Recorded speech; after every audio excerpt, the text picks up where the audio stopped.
Good morning, everyone. District Governor Lyle, District Rotaract Representative Kivan, past District Governors, Assistant Governor, Assistant District Rotaract Representatives, Rotarians, Rotaractors, guests, and friends of Rotary. My name is Chanel Harris. As I said before, I'm the International Service Director for the Rotaract Club of Port of Spain West. I'd like to start off by thanking personally each and every one of you for tuning in to this workshop. I know it must have been hard to roll out of your bed on a Saturday morning and sign into a virtual session, but I can guarantee that this just might be one of the best virtual sessions you've attended, as it promises to be both interactive and informative. As you would have seen in the video that was playing before, disasters can be quite costly to societies that we live in, especially here in the Caribbean. In the case of Irma and Maria, that cost was $54 billion, and it set back economies years and years. Hurricanes aren't the only disasters that can occur, but I leave that to our main presenter. I would like to take this time to introduce our presenter. Although he may be young, he possesses a wealth of information and experience in all things that deal with disaster risk reduction and resilience. Although he's qualified as a mechanical engineer, he wears the hats of disaster risk reduction and resilience coordinator for Habitat for Humanity, Trinidad and Tobago, as well as he's a PASA facilitator, Jamil Huggins. But before I pass it on to Jamil to lead the session, please be reminded to utilize the chat box to ask your questions throughout the session. Our moderator will be looking around and gathering the questions to ask him at the end. So thank you all, and without further ado, let's have a virtual round of applause for Jamil Huggins.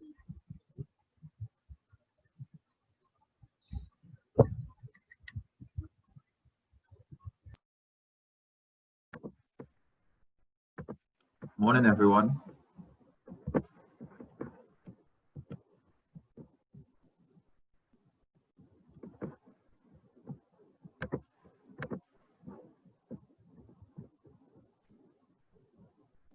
Morning, everyone.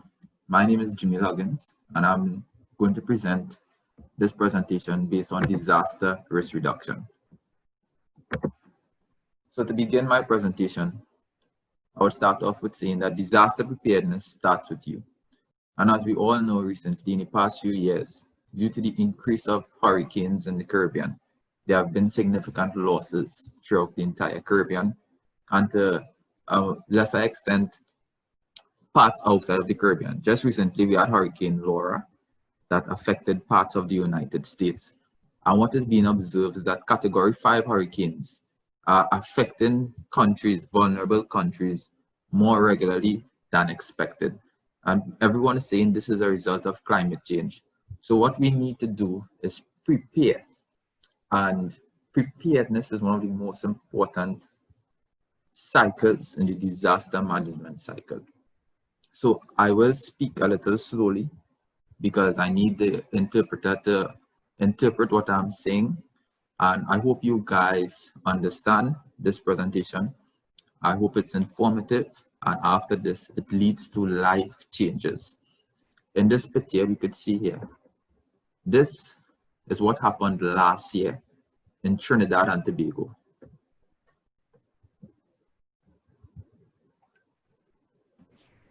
Jamil, sorry, you're not sharing your screen. We can't see anything. Oh, you're not seeing? No. Okay. All right.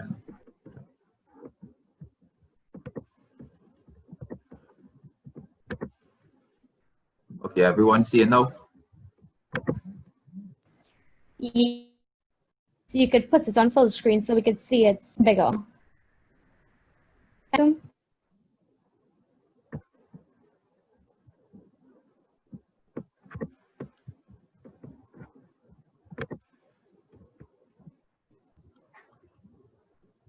Good morning again. Sorry, screen wasn't showing. So as you can see, this picture we are seeing here on the left-hand side of the presentation, this is Trinidad and Tobago. This is Rotaract School of Business, which was covered in floodwaters last year. And this wasn't directly from adverse weather. This was just effects from a tropical storm. So imagine the amount of damage that can be caused from a tropical storm in Trinidad and Tobago, much less a hurricane.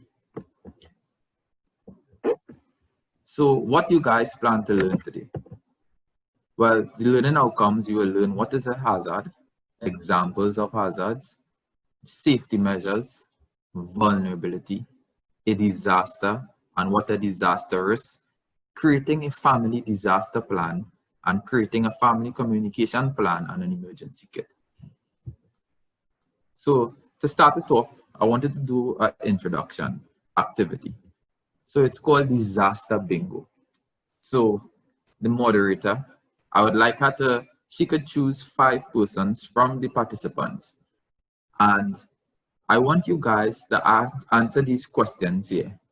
And for each one who answers the question correctly, who claims yes, they have any one of these on the screen, the moderator can unmute you and you could explain to us what you have or what do you understand from any one of these images on the screen for bingo.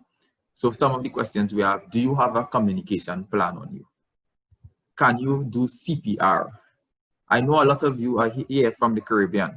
So what does CDMA means? Explain the classes, explain 2 classes of fire extinguishers.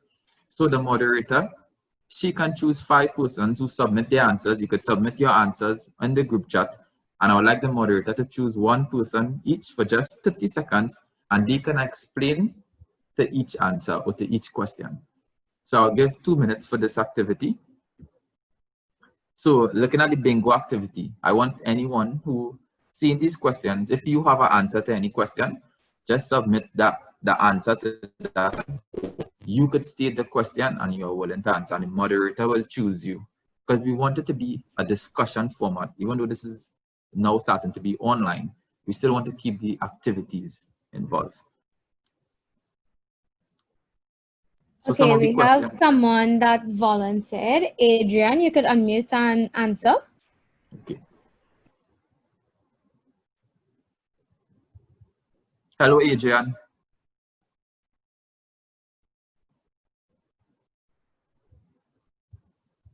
Hello, Adrian. Sorry, no, wait. I have to physically unmute him. Sorry. Oh, yeah. 1 second. Go ahead, Adrian. Hi, Hello, good Adrian. morning, all. Okay, Adrian. So which question will you be answering first today? What does CERT mean? So what is CERT, Adrian? I am not 100% sure of it, but I think it means Community Emergency Response Team. And you are correct. And Community Emergency Response Teams, we do search and rescue. So these teams are usually volunteers. They collaborate with the rural development of your country or local development. In this case, the Ministry of Rural Development and local government in Trinidad. And they usually work together with Red Cross. And CERT assist persons when you are trapped during a disaster.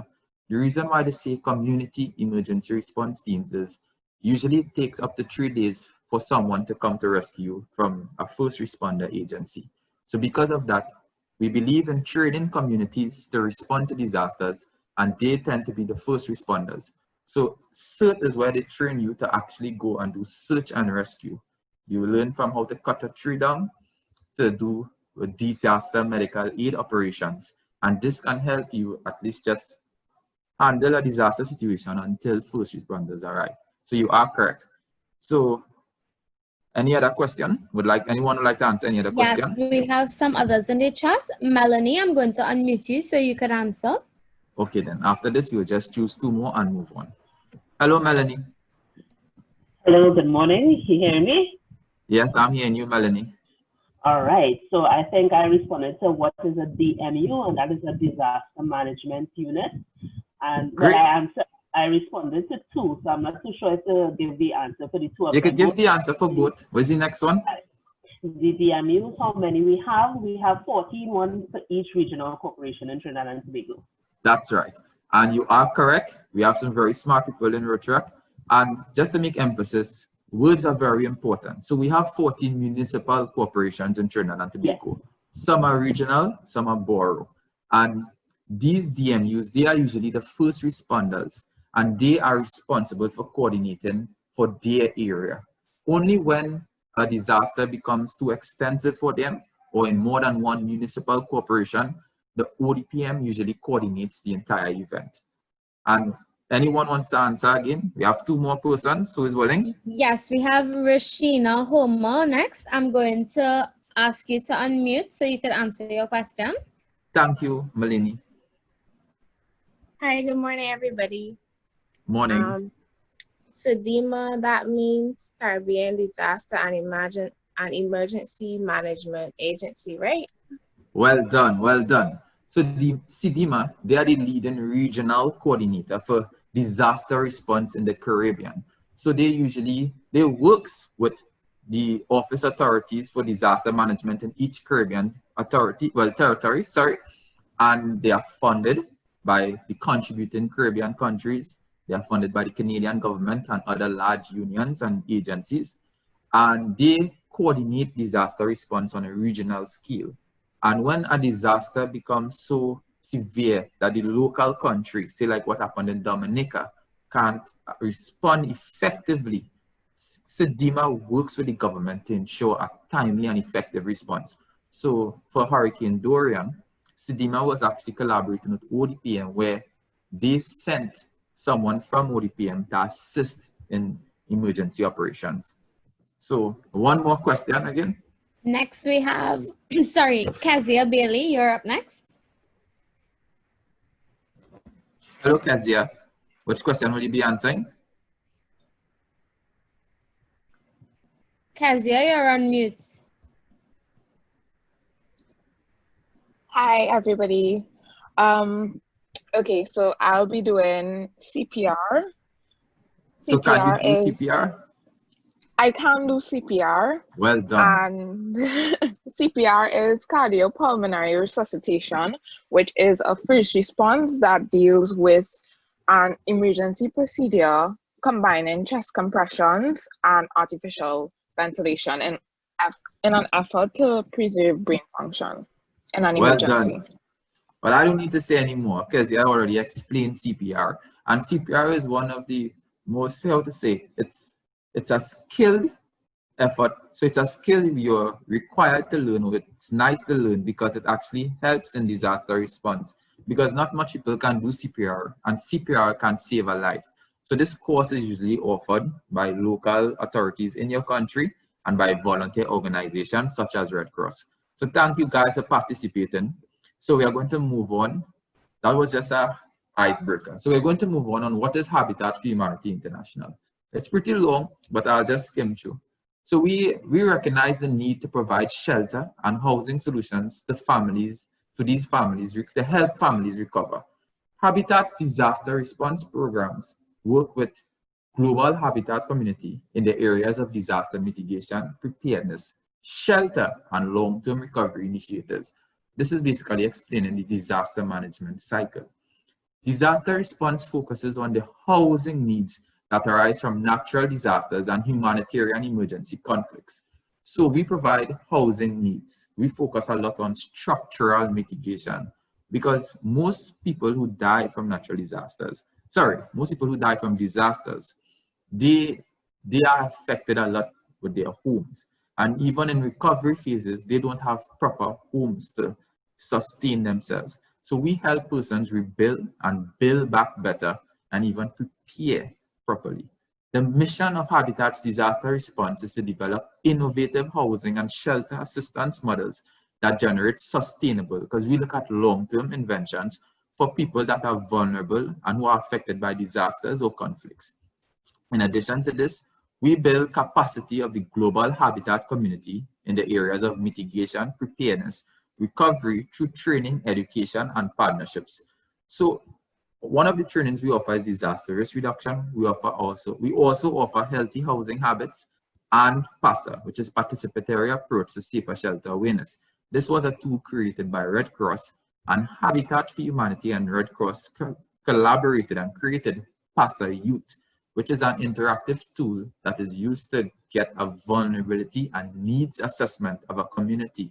When this is completed, the information is used to see what can be done to help improve the community on a mitigation point of view. To date, more than 50,000 families around the world would have been served through the various initiatives in habitat disaster response. We providing resource and expertise in communities to prepare and or rebuild. So some of the activities we have done is that we have supported and trained and worked with families. Recently with the hurricane that affected Dominica, we actually worked to train families. We built homes in Dominica, but we realized because of the hurricane, skilled persons left Dominica. So this was a need, this was a risk because Dominica needed to rebuild, but the skilled persons migrated. So we collaborated with the LWR, Lutheran World Relief, and we assisted in training persons by bringing engineers and trainers from Trinidad and Tobago. We were able to train up to 40 persons who worked in building homes. We did a job fair where we were able to link participants with potential recruiters to ensure they could get jobs. So it's not about structural mitigation, but it's putting social initiatives in place to ensure that a community or a country can sustain itself for the future.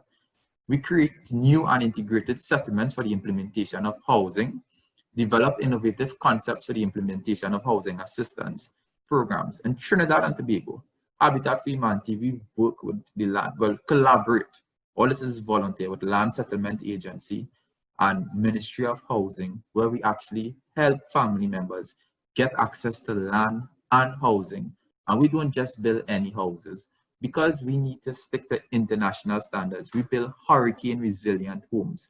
So as an engineer, even though I did mechanical engineering, I specialize in drainage and irrigation and renewable energy, which are two important factors in building a sustainable community.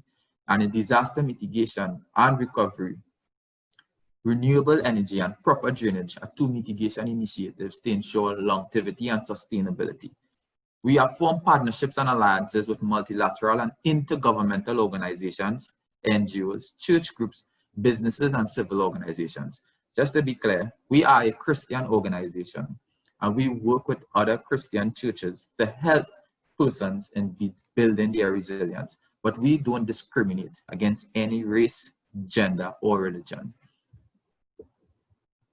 So who is Habitat for Humanity? Well, we are committed to making decent shelter a matter of social conscience and national action in Trinidad and Tobago. So just yesterday, we delivered a new home to our family owner, and well, our first family, and that is what we do.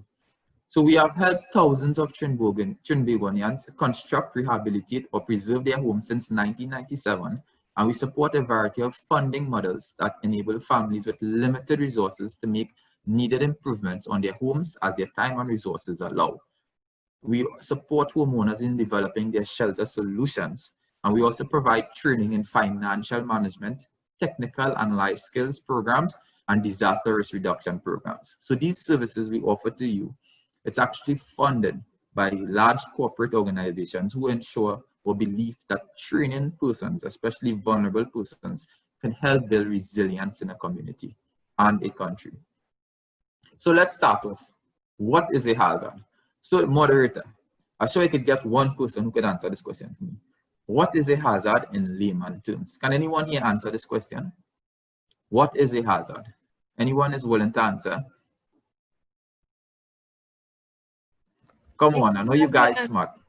If you have the answer, you could either unmute and answer one time or raise your hand in the chat so I could call your name. Yeah, so you could explain to me what is an hazard? Well, what is a hazard in layman terms, and also you could just give an example.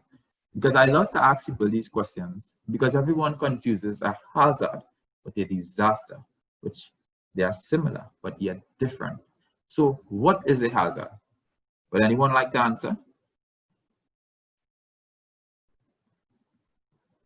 All right, Adrian, you could answer this question. Thanks.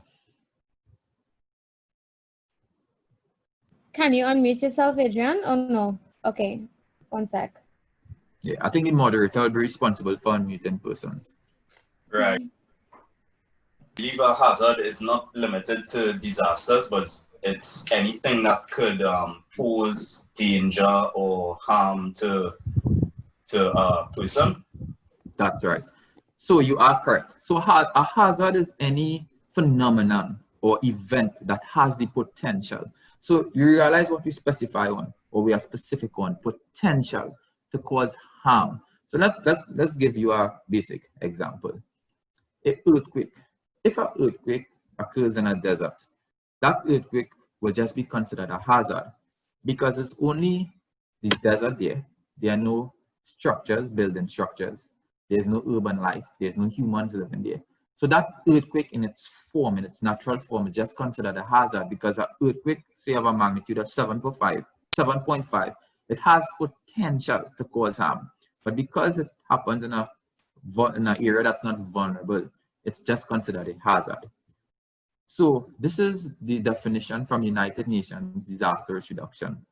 A hazard is a process.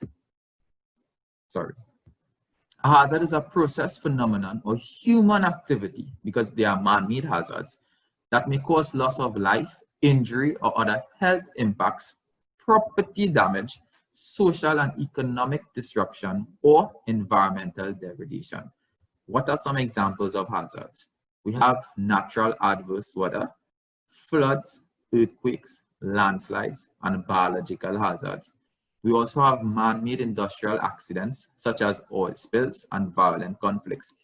We, especially in the Caribbean and in Trinidad and Tobago specifically, we are vulnerable to all these hazards. These hazards affect us on a daily basis. We are vulnerable to oil spills because we are gas-producing nations. We are vulnerable to flood.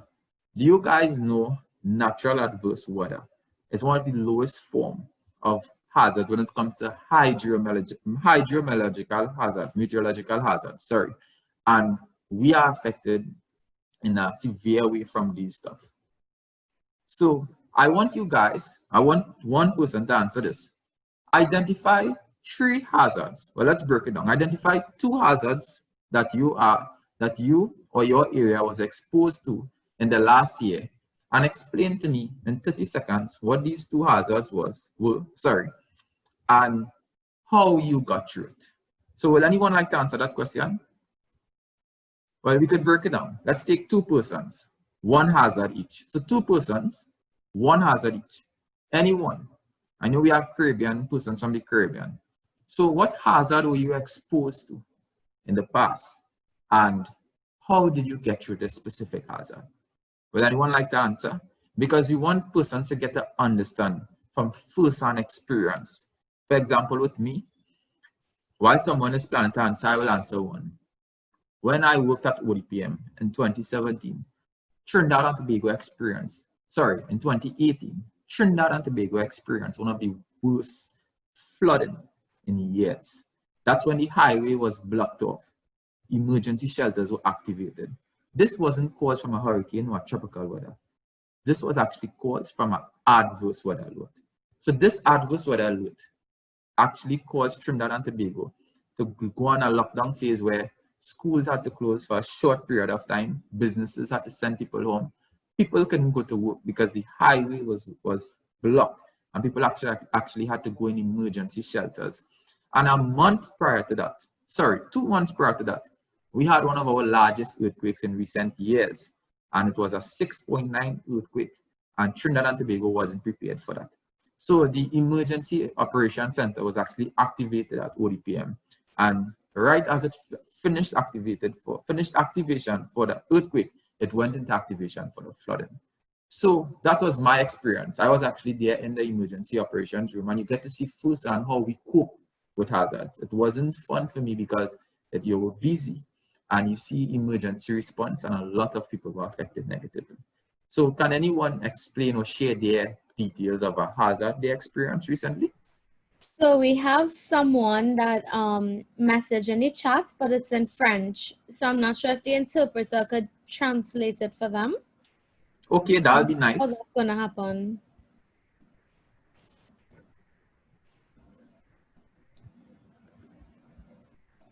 Will the interpreter be able to translate it for that? Well, I'm trying to find out now. 1 second. Okay. Paige, in the meanwhile, you could go ahead while I sort that out because Paige also commented. Let me unmute you. Okay, Paige. So can you explain to us what was your experience with any specific hazard? Well, living in Bahamas, we get a lot of hurricanes. So Yeah. last year we experienced the devastating Hurricane Dorian, which came with Yes. storm surges as well. So those are two hazards that we experienced in the last year. Yeah. And I remember Hurricane Dorian. Hurricane Dorian devastated Bahamas in a severe way. And did you know why a lot of agencies don't actually respond? Sadly, because they have skills where they consider something a national disaster, but they didn't consider Hurricane Dorian. This is me being honest. Hurricane Dorian was a disaster. It was a hazard that met an unprepared population and it turned into a disaster. That's the difference between a disaster and a hazard. But international organizations, they look at numbers, but they didn't know that Bahamas had a population of approximately 350,000, and close to 70,000 people were affected from this disaster directly. And it's only afterwards, because of Hurricane Dorian, international NGO agencies had to change their policy and look at percentage of persons affected compared to just numbers, because they look at numbers at 100,000 and more.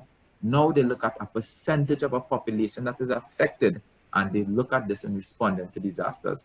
So that was one of the positive effects from Hurricane Dorian, but we understood there were a lot of negative effects. Any other questions? Any other persons who experienced hazards recently? Did we get to the person from Cedric? Yeah, Cedric, I'm going to unmute you now. 1 second. There you go, Cedric. You can answer the question. Bonjour, je ne sais pas si vous comprenez.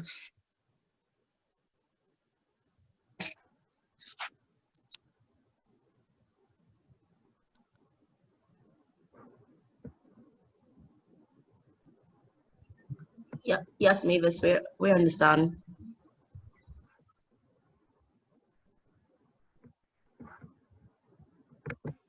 Okay, I will go on to the next person. Kai, you could answer. Kai Davis. Thanks for information, Frederick. Kai Davis. Morning, and it's actually Diaz. Well, in May, as I indicated, where my neighborhood, I live in St. Kitts. Yes. And we had a recent brush fire actually that surrounded my entire neighborhood. So our homes were threatened with the possibility of being burnt down, but thank God that didn't happen. The fire services were able to control it. So, and it eventually died down, but not before burning down basically a massive area of the parish where we live in. You see? So that's another major hazard we face in the Caribbean, and not just in the Caribbean, and worldwide. Look at California with these wildfires. So forest fires is a severe hazard that turn into a disaster. And hazards actually create primary hazards, create secondary hazards. So a forest fire will be a main hazard, which will turn into a main disaster. And then it creates secondary hazards, such as landslides, because when you burn trees, there are not enough trees with roots to hold the soil. And then when the rain starts falling, when it's raining, you get more landslides, which block roadways and can actually kill persons. So let's start off with our first hazard, and adverse weather. Adverse weather, sorry. So an adverse weather is a natural event which causes intense negative impacts on people, goods and services, and or the environment. So for adverse weather, there are usually hydrological watches and warnings. So do you guys know what is the difference between a watch and a warning? Moderator, would anyone love to answer that question? What's the difference between a watch and a warning? Because while you're choosing someone to answer, choose someone to answer. This is so important because every single year during the hurricane season, the Met Office or your meteorological service, each country has one, they send out watches and warnings. And this is usually the first early warning system that is sent out. But do we know what is the difference? Can someone explain that to me? Yes, Jeremy, you can, Jeremy Chapman, you can answer the question. Hello, Jeremy. I believe that the watch is 48 hours before a suspected threat or whatnot with the storm, and I think the warning is 24 hours before. Okay, you're good. You'll get 50%. Well done. You pass. So the watch is correct. It's 48 hours. And so watches are issued when there is the potential for severe weather. So it's similar to like a hazard. So conditions are possible, and a watch will be released to make the public aware of what could happen. So you look at the words potential, possible, and what could happen, and it's issued 48 hours in advance. So well done. A warning, on the other hand, a warning is the next step in the process. Warnings are issued when the severe weather is actually occurring and conditions are expected. It's issued 36 hours in advance. The reason why this is so is because you need persons to be alert. Anything that is issued beyond 48 hours is called an alert. It's just basically alert for you and your family to stay alert. A watch is 48 hours in advance, and a warning is 36 hours in advance. So for example, a hurricane watch would mean there's a good chance that the hurricane will affect the said island. In other words, or country. There's a high probability or chance, but it's not guaranteed to happen. Whereas a hurricane warning would mean a hurricane is going to impact the said area, and those in the region should take precautionary measures immediately. So if you look at this graphic, this was actually the watch and warning issued for Tropical Storm Karen over Trinidad and Tobago last year, September. We got the warning when it was already affecting the island. It mostly affected our other island of Tobago, but Trinidad suffered severe losses. This was the hurricane watch that was issued for Hurricane Dorian before it was actually a hurricane. So if you look at the legend at the bottom, this is from the National Operations Emergency Center, where they had the image of Tropical Storm Dorian on its path to impact Bahamas in September. And it was just a tropical storm. A watch was issued, and right before it affected Bahamas, it actually became a hurricane warning. So in keeping to international standards and protocol, we actually have an early warning system where there are 4 codes that is followed internationally. So recently, Met Office in 2018 in Trinidad and Tobago, this was adopted as our early warning system. So there are 4 levels of this early warning system. So we have the risk level, which is green. Once you see green, it basically means no hazards are expected. So what you do, you prepare, stock up on emergency supplies, and create an emergency plan. Yellow. Yellow means hazard is possible. Be aware of the potential impacts of this hazard. So monitor weather conditions and official updates. So how many of you usually see adverse weather yellow alert issued in Trinidad and Tobago? That's a common occurrence. So what this means basically is just monitor your weather conditions and listen to weather updates. Who do we listen to for weather updates in Trinidad and Tobago? And I would like someone from the next country to tell me who do you listen to for weather updates in your country? Which authority do you listen to? Because there's actually a big problem in the Caribbean and in our country where misinformation is shared. So that's why you only listen to sources from reliable authorities. So we have orange. This is the next phase in the cycle. We're more certain, it basically means we are more certain that there's a risk to personal and property safety. Get prepared to safeguard yourself and your family, including your property. And that is when you start to prepare, because it doesn't mean that will happen. It means that it's going to happen. There's a very high chance that it's going to happen. So start preparing. Red level means there's significant risk to life and damage to property. Take immediate action to protect your lives. If your home cannot protect you, evacuate for safety reasons. So can anyone explain to me, or just tell me, moderator, I want someone from the next country. Which authority do you get alert warnings from? And someone from Trinidad and Tobago. Which authority is the only authority that is designated to give warnings for hydrological hazards such as hurricanes, adverse weather alert, and tropical storms in Trinidad and Tobago? Which authority? Can you give us that information? I want someone from Trinidad and I want someone from the next country to give me the information for their authority. Please. Okay, Liz Cox from Guyana, you can go ahead. Hello, Guyana. Hi, we get it from the Hydromet office in Guyana. Well done, well done. So we have anyone from Trinidad? Who do we get our information from? Someone from Tobago could work? Yes. Melanie Harris. Hello, Melanie. Who do we get our information from in Trinidad?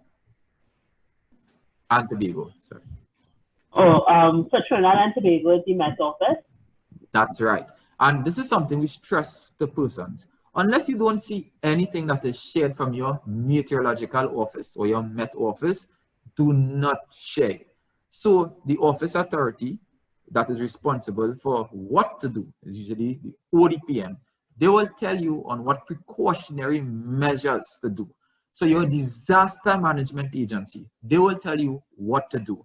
So I will share with you separately, well, not right now, but I'll send it to your admins, where you will see where the Met Office say on how you prepare, go to the disaster management agency. In our case, is the ODPM. But ODPM does not share.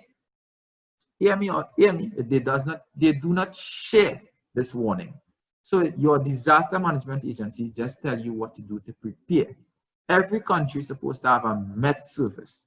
They measure hydrological, they measure rain height, they measure everything, and they will issue adverse weather alerts, tropical storm alerts, hurricane warning and watches. And when they advertise those, your rural Ministry of Local Government, I know each country have a local government, your disaster management agency, they are the ones who share the information from the meteorological service. And as I say, it's always good to learn what is the difference in levels. When you see green, green is usually issued after something has dissipated, such as a hurricane or tropical storm. That means it has finished. Yellow means it is possible, so be aware. When you see orange, start preparing. If you are at work, don't say Jimmy Huggins say, but my advice is if you are at work and you know your home is prone to flooding, evacuate, leave work, and ask your boss kindly, hey, can I go home because I may not be able to reach home? Or do I have a friend or family member? Contact this friend or family member and ask them, there's a possibility that it may have rain home, it may be raining and I may not be able to reach home. So can I spend the night by you? Start making plans. This builds your family disaster plan. So we are already starting to build our family disaster plan by understanding what our alert means. If it's a yellow alert, be aware. Be aware of what can happen. The reason I'm stressing on this is because in 2018, do you guys know why Trinidad suffered so badly in 2018? Well, just to explain to you guys in 1 minute, I was right there. Met Office actually issued this early warning system alert, but there was one problem. Majority of the country didn't know what it meant. Did you know when we were doing research at ODPM, we actually found data that showed a yellow warning alert was issued for adverse weather. Later on, an orange alert was issued and no one paid attention. You know why? They didn't know what it meant. They didn't know what it meant and didn't know what to do. As a result, when majority of Trinidad was flooded, every persons were actually trapped. That's why they had to activate emergency shelters and persons couldn't go home. The highway was flooded and prevent persons from passing for at least 24 hours. This all happened because one, persons didn't know what to do when they saw a yellow and an orange. And when a red was released, it was too late. So understanding what these things mean will teach you how to prepare. And always listen from your Met Office authority or a disaster management agency, because usually your disaster management agency will share information from the Met Service. They will share it from the Met Service. They don't publish these warnings. They share it from the Met Service. So what are some examples of hazards? There are tons of hazards out there, but we will do hazards that cause significant disasters.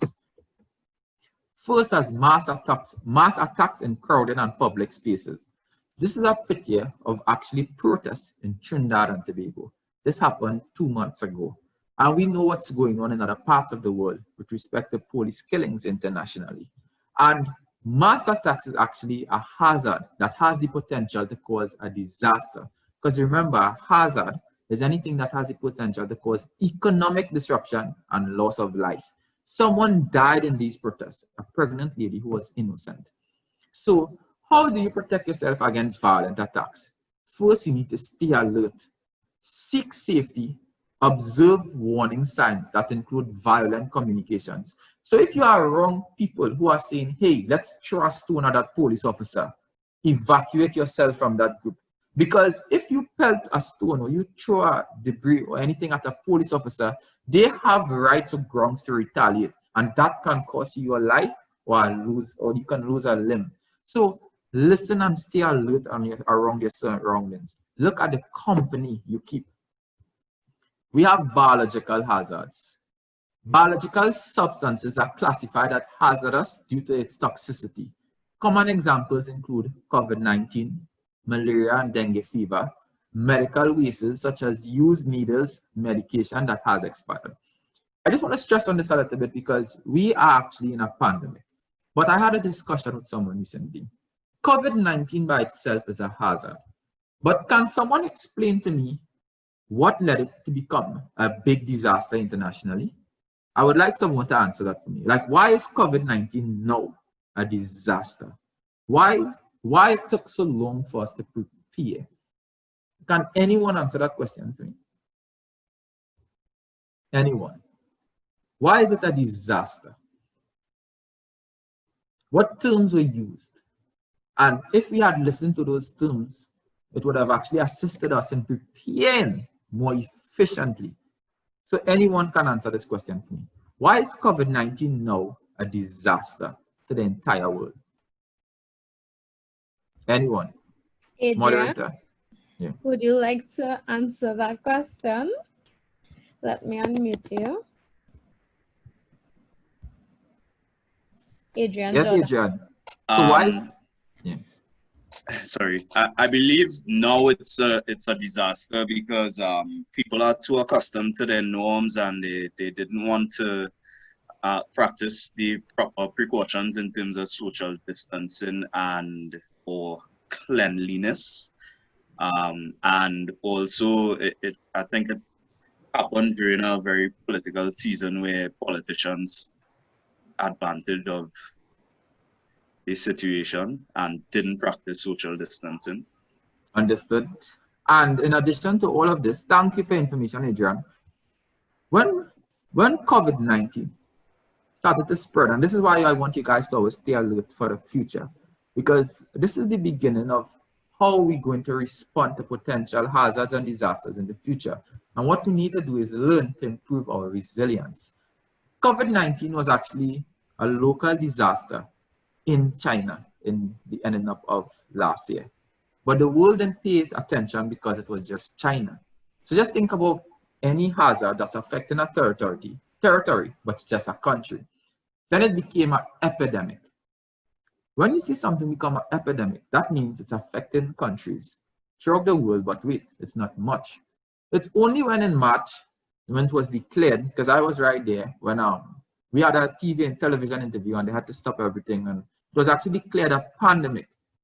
The reason why I declared a pandemic is because according to WHO, World Health Organization, significant amount of countries throughout the world were experiencing symptoms of persons who had COVID-19.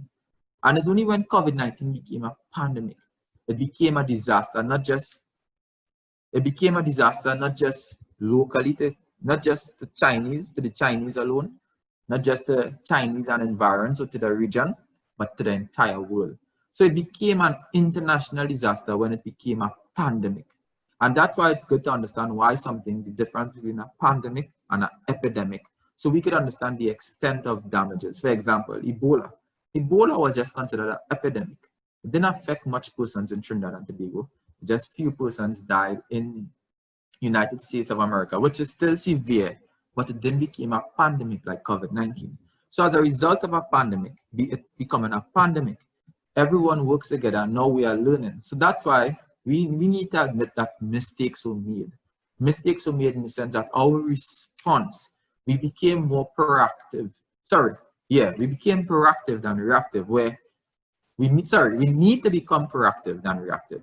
We just reacted when it became a pandemic. The moment we saw that this was an epidemic and it had potential, listen to the words I'm using, to reach the Caribbean, we're supposed to react. And we saw for ourselves, when we took precautionary measures, it was decreasing. The moment we loosen up those precautionary measures, as a result of this, it's now getting worse locally in our sweet island and the other Caribbean island persons, and internationally. So because of this, we have two situations at hand. We have a pandemic, and we are currently in the hurricane season. So we are currently in a disaster situation where other hazards that has the potential to turn into disasters are putting our lives at risk. So how to reduce our vulnerability to these stuff? Well, first, you need to ensure that hospitals follow standard procedures for disposal of medical waste. That's up to the higher authorities. Public education campaigns on the Ministry of Health. If you guys go to your respective Ministry of Health pages now, they will tell you everything that's needed to prevent the spread of COVID-19. Thirdly, you need to ensure that everyone is vaccinated against life-threatening viruses. In this case, it takes time for a vaccine to release, but it should be released pretty soon in our country and the world. To protect yourself during a pandemic, you need to avoid close contact with persons who are sick. Cover your mouth and nose with a tissue when coughing or sneezing. Wash your hands often. Wash your hands, and I claim that wash your hands to protect you from germs. Do you know that a hand sanitizer kills germs? But it's recommended to wash your hands so you could wash these germs from your hand. So after you use a hand sanitizer, you should wash your hand with water to rinse out the germs from your hands, the dead germs. Another main hazard is flooding. So who have been affected by flooding here, apart from Trinidad and Tobago? Can anyone just tell me what country you're from, and have you been affected by flooding, or do you guys get affected by flooding? Moderator, is there anyone in the audience, apart from Trinidad and Tobago, who gets affected by flooding? While you choose someone, to respond.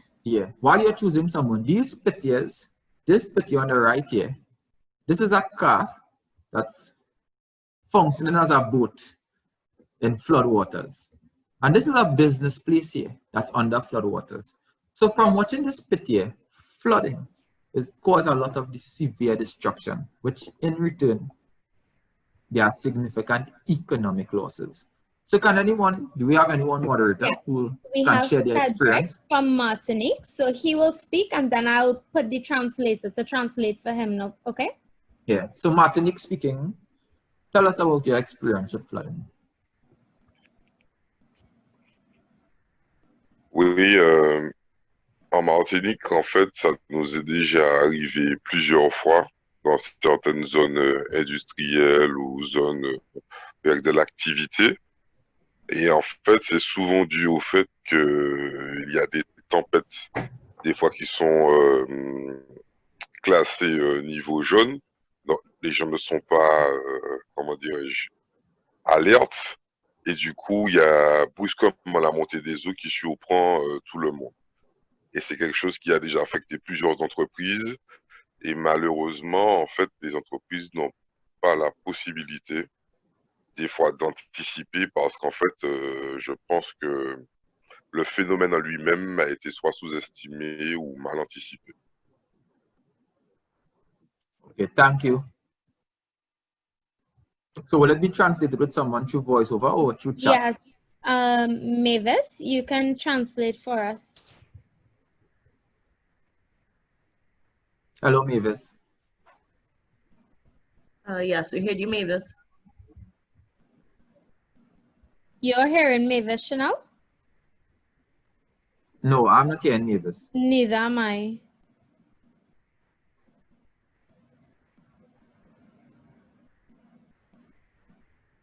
Hello, Mavis. Is her mute? Is she on mute? Sorry. No, she isn't. Okay, well, thanks for the answer. We could translate it at a later time and send it in the group chat. Yes, I'll have her So, type it in the group for us. yeah, so you can type it in the group. Thanks from Martinique. So, flooding, in layman terms, flooding is an overflow of water that covers land, which is usually dry. Common sense. So basically, you have a roadway, rain starts falling. When you watch, the roadway is covered in 2 feet of water. So the roadway has been flooded. So what do we do before, during, and after? These are the most important things we do. These are the most important things to help prevent or prepare ourselves for flooding. Monitor radio, TV, and Facebook for alerts. So flooding safety tip before, you monitor radio, you monitor television, and any form of social media, Twitter, Instagram, or Facebook for alerts. Secondly, we learn evacuation routes. So everyone, you need to ensure that each home, you as the individual, a owner of a home, you need to ensure that your home has proper evacuation routes. So thirdly, ensure your emergency kit is stocked. So we'll reach the emergency kits later. But I want you guys to keep this word in mind, these 2 words in mind, emergency kits. Because your emergency kit builds part of your emergency plan. So you learn evacuation routes. Where do you go if your house is flooded? You need to have a plan. That plan can be by a close friend or relative. If you live on a 2-story house, you need to go on top or to the top of your house or the 2nd floor. Worst case scenario, if you have a roof, like in my case, I can go on my roof if my house is ever flooded out.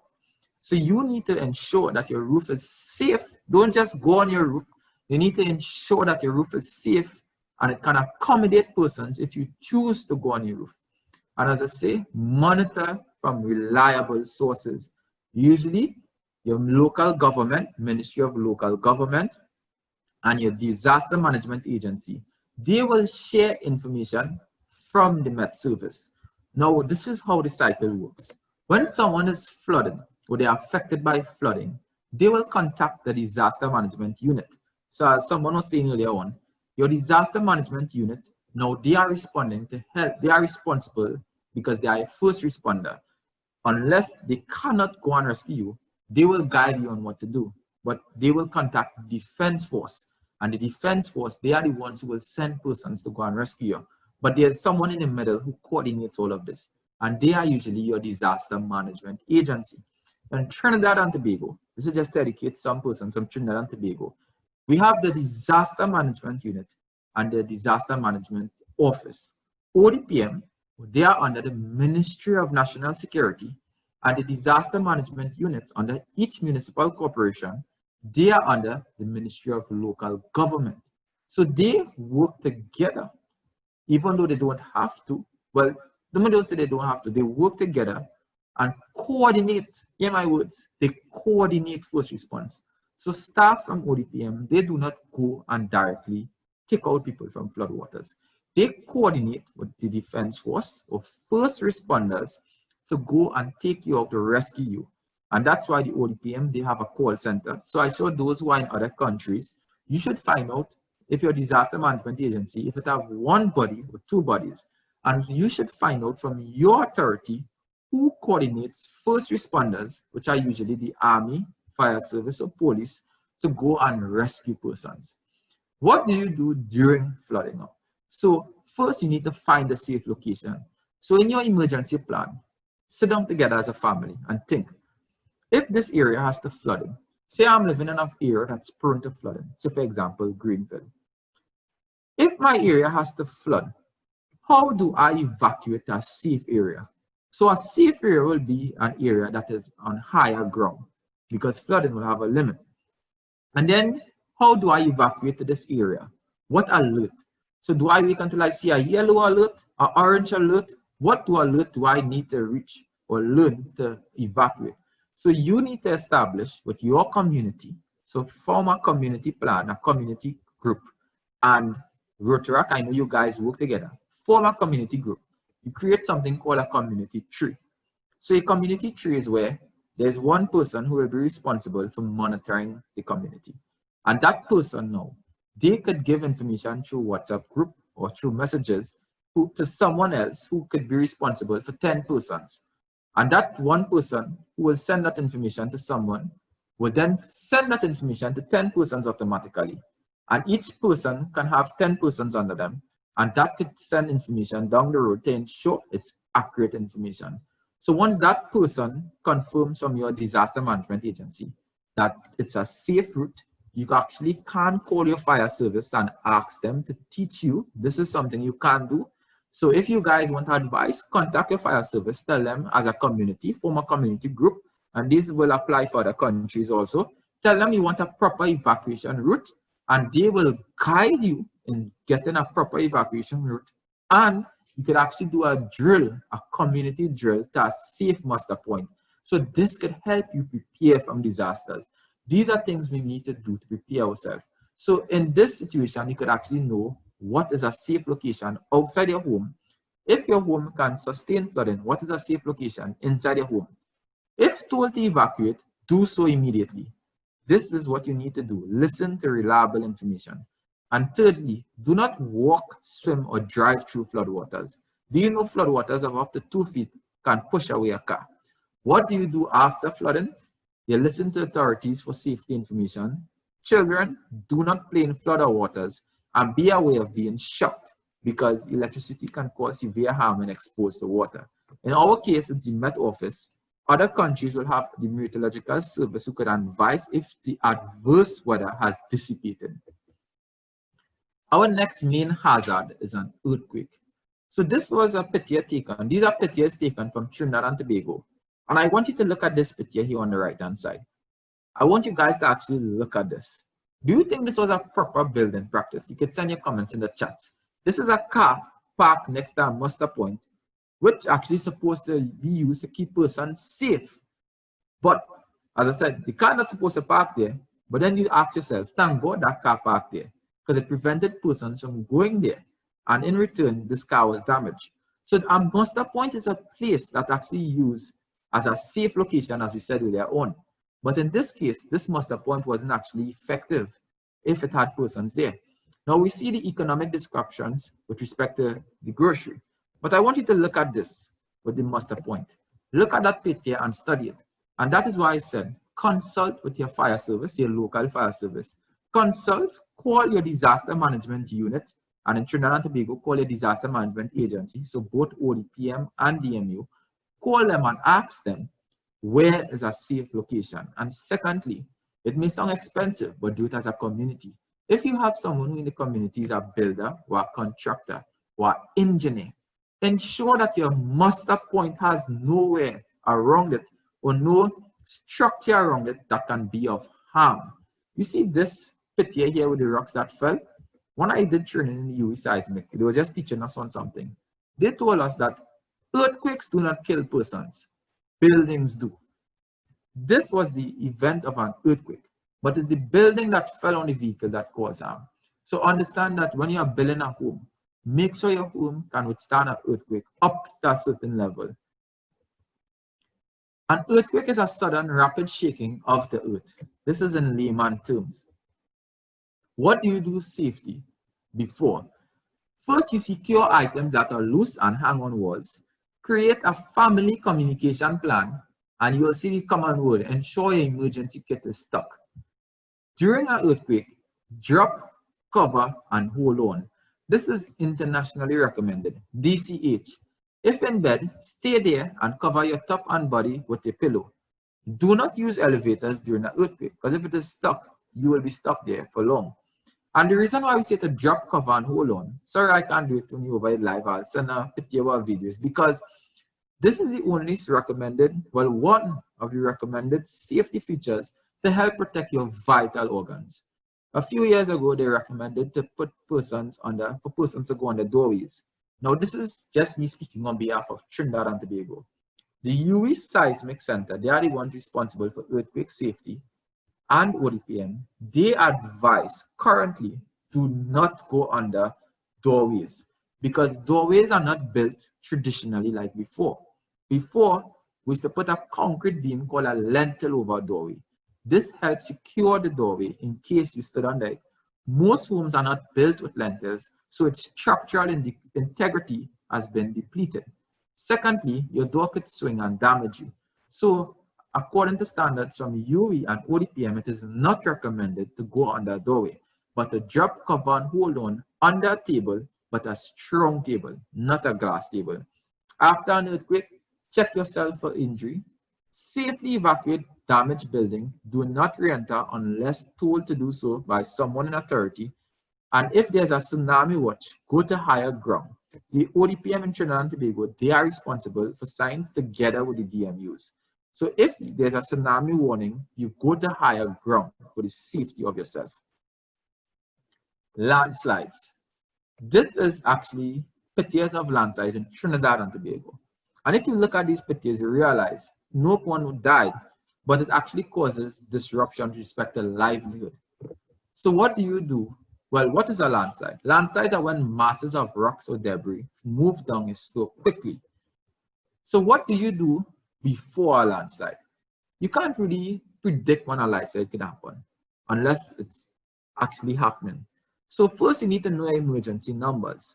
So the reason I'm telling you guys to know your emergency numbers is if a landslide occurs, you will know who to call and tell them to come and help you. Don't build near steep slopes. We recommend this because this is a hazard to you and your family. And we know this. Plant trees to hold the soil together. Planting trees can actually help you because this is actually a form of mitigation. And mitigation is anything that is used to decrease the effects of any hazard or disaster. So planting trees can actually help to hold the soil together, which in turn prevent landslides. And this is something we do at Habitat. You could build a retaining wall, but ensure that the engineer tests the soil. By testing the soil, the engineer will know the proper dimensions of the retaining wall. So this is something called structural mitigation to prevent landslides. So if you are building your home, ensure you build a wall, retaining wall, with the advice of a senior engineer, but it will be very costly. What do you do during? You stay alert during adverse weather or landslides and listen to radio alerts. So if you guys have to, say, go to work and there's heavy rainfall, listen to alerts because there's a potential or probability that landslide can happen and prevent you or delay you from work. And you'll only get that information from reliable sources. After a landslide has happened or occurred, if it occurred somewhere next to someone's home, check for injured persons. In Trinidad and Tobago, call your municipal corporations or first responders. In other countries and territories, call your first responders. Police, call them and inform them. They will get in touch with your municipal corporation if there's any. We plant damaged ground as soon as possible. So when everything eases up, plant. The reason I'm stressing on planting is because it helps prevent landslides. Last but not least, we have fire. And as someone told me, fire is a hazard. And when it's not controlled with its unprepared population, it becomes a disaster. It don't just kill human life, it actually destroys animal life. It destroys habitat, natural habitat. So what is a fire triangle? A fire triangle is basically what causes a fire? Three elements that causes a fire. So we have the heat, we have oxygen, and we have fuel. If any one of these are removed, you will not have a fire. So if you have heat, a heat could be a flammable source. For example, a matches. So if you light a matches, that's your heat. Oxygen, where we all breathe in oxygen. And your fuel could be anything that has the potential to ignite this fire or for the fire to spread on. So your fuel could be wood, cloth, gas, it could be gaseous, it could be solid, such as wood or paper, and it could be liquid, such as liquid gas or gasoline. So what can cause a fire? Discarding lit cigarettes, improperly burning debris, not properly outing campfires, and if you pour illegal or illegal electrical connections can cause house fires and overload of outlets. So as you guys can see, these are some of the causes of fires. But I want to do a little activity with you guys. I want to do 3 classes of fire extinguishers, and I want the moderator, for each person who knows one, if you just know one, raise your hands and the moderator will choose you to answer the question. So can someone tell me what is one cause of a fire extinguisher? Well, I want 3, but from different persons. So that would be 3 different persons. And I want you guys to explain to me what it is used for. I just want to make an announcement while we wait for persons to answer the question. In order to hear the translator when she translates from French to English, at the bottom of your screen, you'll see a globe where it says interpretation. Just click on it and choose English so that you will hear her when she speaks English to us. For those that weren't hearing initially.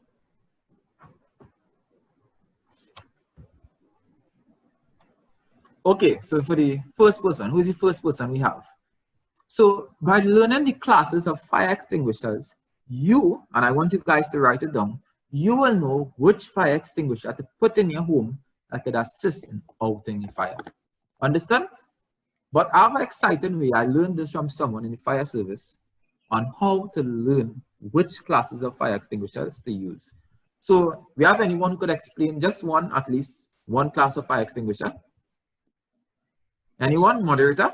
Chanel, would you like to go? There is the powder form. The powder form. Or the water solution. Okay. All right. Thank you, Chanel. Any other persons or not?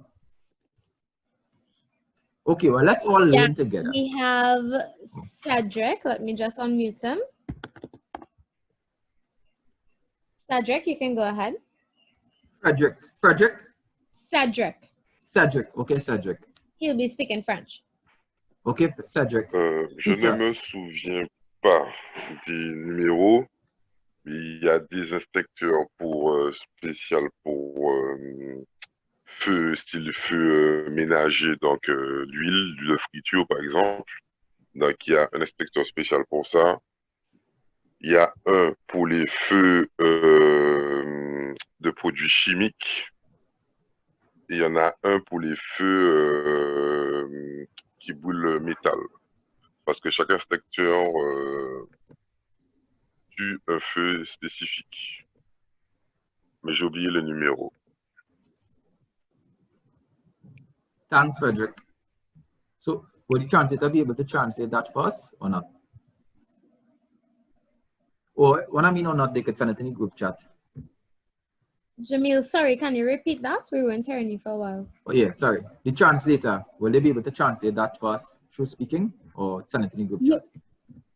Yeah, Jamil, you weren't able to hear her? No. Okay, go to the bottom of your screen.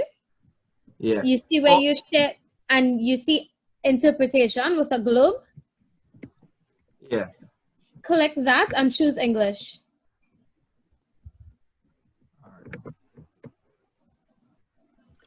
All right, thanks, Frederick. Okay, pas de problème. Yeah, thank you very much. Do you hear Mavis now, Jamil? Wait there.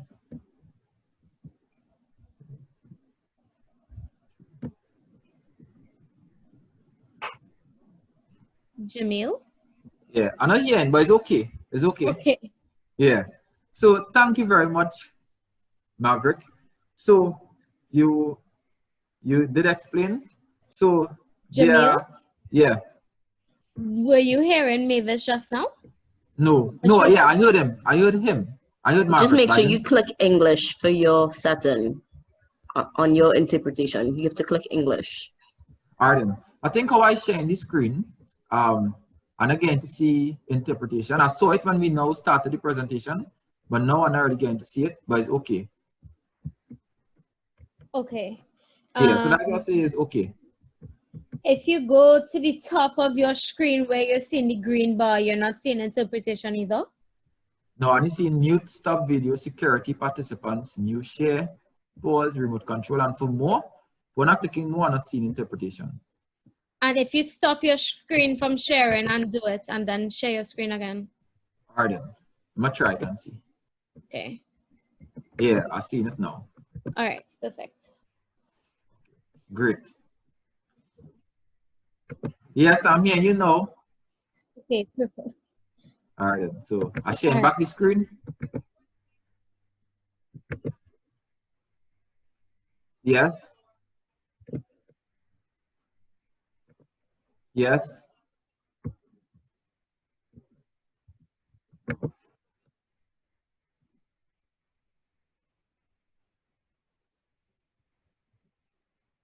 Well done, well done. And you are correct. So let's learn together. Let's learn 3 classifications of fire extinguishers. So I want everyone to learn with me 3 classifications. So first, they are class A. So write it down if you have a paper, if you want to type, class A. So class A is used for wood, paper. Class A is used for solid materials. So class A fire extinguishers, it will be used for like wood, paper that is on fire, but it's used for solid materials. But I'm sure you're going to ask yourself, how do I remember what or why should I use a class A?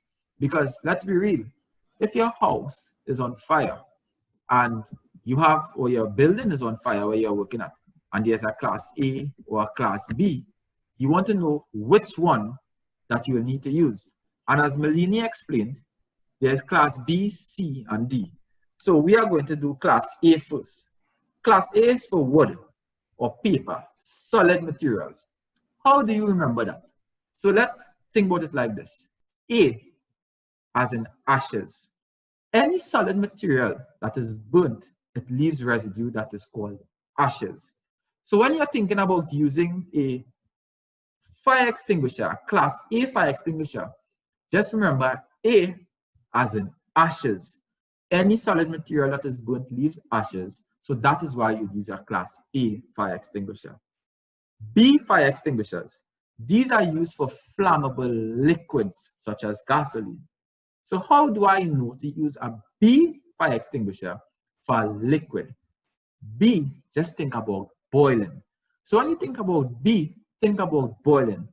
Only one thing boils, and that's liquids. So B, think about boiling. Liquid boils. So you use a B for liquids. And the last one, C. C are used for flammable, C are used for current, right? As said. So C are used for current. So, or electrical fires. So think about C as in current, and then say, okay, C as in current, that means it's an electrical fire. So anytime you see a fire extinguisher, and you see A, there are A, B, C fire extinguishers. So you see a A, think about ashes. You know the solid materials leaves ashes when burnt. B, you know when burnt, it boils, liquid boils, so that's flammable liquids. And C is for currents. And for K, class K fire extinguishers, because I know some of you may be going restaurant settings, these are for industrial grease fire extinguishers. So when you're using a class K fire extinguisher, it's for like cooking oils and fats in industries. So like cooking industries. So think about K as in kitchen, and that is why you'll use a class K fire extinguisher. So I just explained the basic fire extinguishers and a way in which you could learn it. And this is something you could use for yourself in how to help prevent the cause of fire. Because you don't want to, how to say, you want to prevent the cause of fire. You don't want the fire to spread.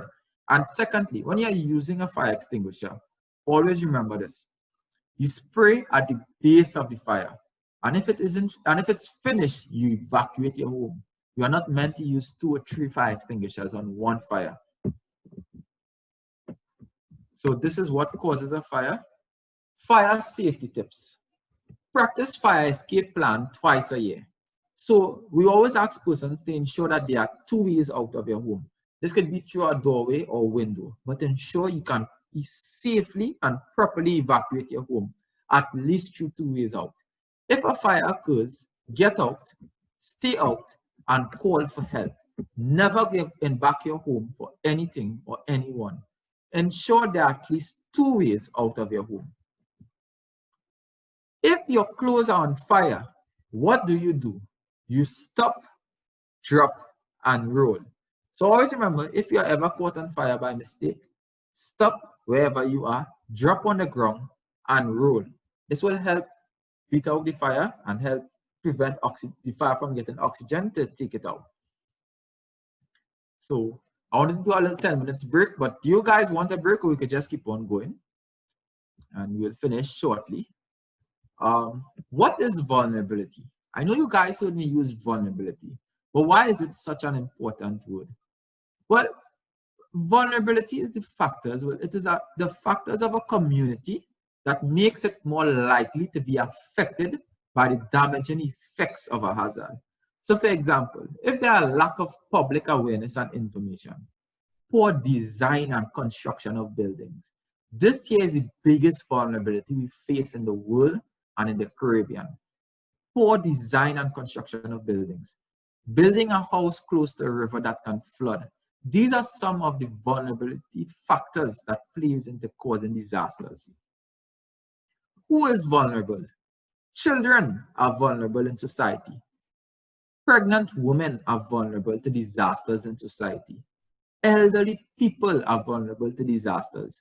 Malnourished people are vulnerable. And we know why these people are vulnerable. Children will not be able to fend for themselves. A pregnant woman will need assistance. Someone who is malnourished. Do you guys can tell me, can someone here tell me who is also vulnerable during a disaster?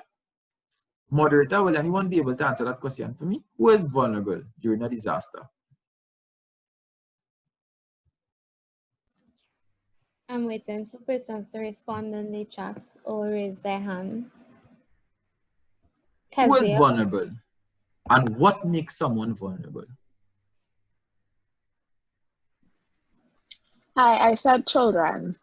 Children, oh, that's well, right. Children is it, but yeah. Yeah.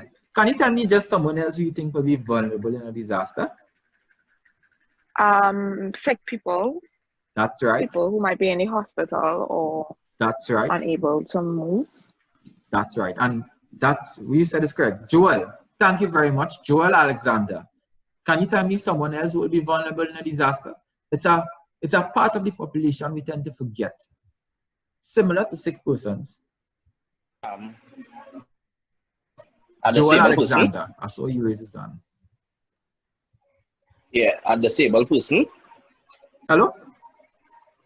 Yeah, a disabled person. That's right. You just answered the question. A disabled. Special needs, we call them special needs persons and disabled persons. These are the most vulnerable in disasters. Special needs, I want you to listen. They are the deaf and hard of hearing, blind persons, autistic persons.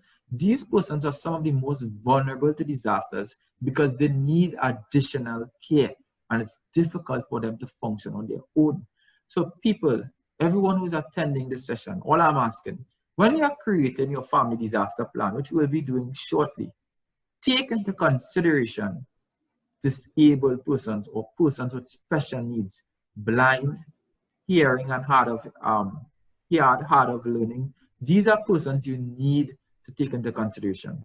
And lastly, we have babies. We need to take babies into consideration because a baby needs someone to care for them. So babies are vulnerable. Even though we said children, a baby requires special attention when you're building your family communication plan or disaster plan, well, and disaster plan. Jamil, so, we yeah. also have Ravindra that said some stuff in the chat if you want him to share. Okay then. Yes, you could share. Ravindra, that's right. Go ahead and yes, speak. yes, I'm here. No, I just wanted to say that it's of course the list that was presented is indeed so, but poor people often do not have money to build better houses. So And that, they are yes. also vulnerable, and homeless people, I mean, we do have them in the Caribbean. Same story. That's right. They are there, nobody's taking care of them, or at least most of them, so they are also vulnerable. And I'm glad Ravindra said that, because this is going into our next topic now. What is a disaster?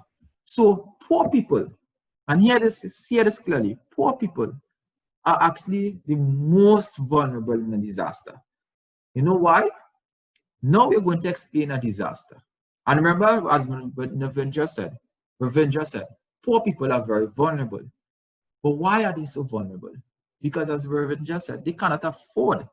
And hear this, when you cannot afford to prepare for a hazard, when you cannot afford to prepare for a hazard, that is what leads to a disaster.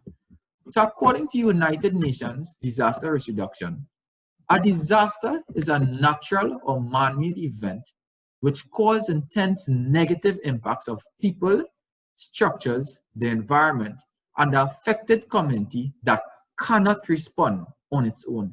So Ravindra, as you said before, when a disaster is really when a hazard, in my words, when a hazard meets an ill-prepared or unprepared population, and there's economic disruption, there's lives lost, structural destruction, that is when you get a disaster. And when you cannot respond on your own to a disaster, that is when it's actually severe. Poor persons cannot afford to care for themselves. There are poor persons, and you are correct, in the Caribbean, they cannot afford to build an emergency kit because they need that grocery to survive. They cannot afford to have an emergency kit there, just put down to keep for further use 2 months or 3 months from now, because they don't have that type of money. Poor persons cannot afford to build on their own land. So because of that, they squat. Poor persons cannot afford to build proper homes. So because that, they build homes, what might sound bad, they have bricks on their roof as nails. So these are the impacts of what cause a disaster. So examples of disasters, we have flooding in Greenville and Barkpore. This is localized to Trinidad and Tobago. On a regional scale, we have Hurricane Maria in Dominica. That was a severe disaster where international help was needed. And we have Haiti earthquake. Because of the Haiti earthquake in 2010, Haiti is still trying to recover because they were affected by more earthquakes and hurricanes. So this is an example of a Haiti earthquake. And if you watch here, is the building that's affecting these, that killed these persons, which was a result of the earthquake. We have flooding in Greenville. So this year, to those who don't live in Trinidad and Tobago, Greenville was a HDC housing development residential housing area that was flooding in 2018 that caused at least $50 million in damages and required millions of dollars to just implement structures to help mitigate or prevent a flooding like this. And this year is what you're seeing is, this is the rescue boat that was used to rescue persons. Greenville wasn't fully leveled. So because of that, some of these homes were actually totally covered in water. This is the effects of Hurricane Maria in Dominica. So these are some pictures that we can think about that we are exposed to and will help us think about why disasters happen, why it takes an entire society, NGOs such as Rotary International, the Rotaract Club. Everyone needs to work together to reach out to the vulnerable, reach out to the poor and help them. So what are disaster risks? A disaster risk is the potential loss of life, injury, or destroyed or damaged assets, for example, a house, hospital, or school, which could occur to a system, a society, community in a period of time, determined probabilistically as a function of hazard, exposure, vulnerability, and capacity. In a nutshell, the risk is a combination of a hazard, exposure, and vulnerability. So for example, a hazard will be earthquake.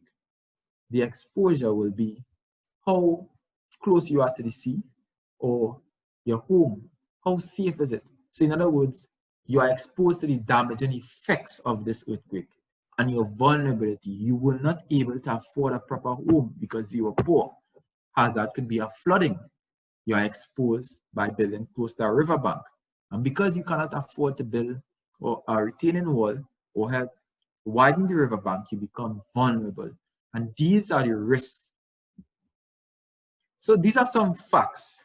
Since 1980, it is on UNISDR, which is now UNDRR, 1.6 billion people have been killed in disasters.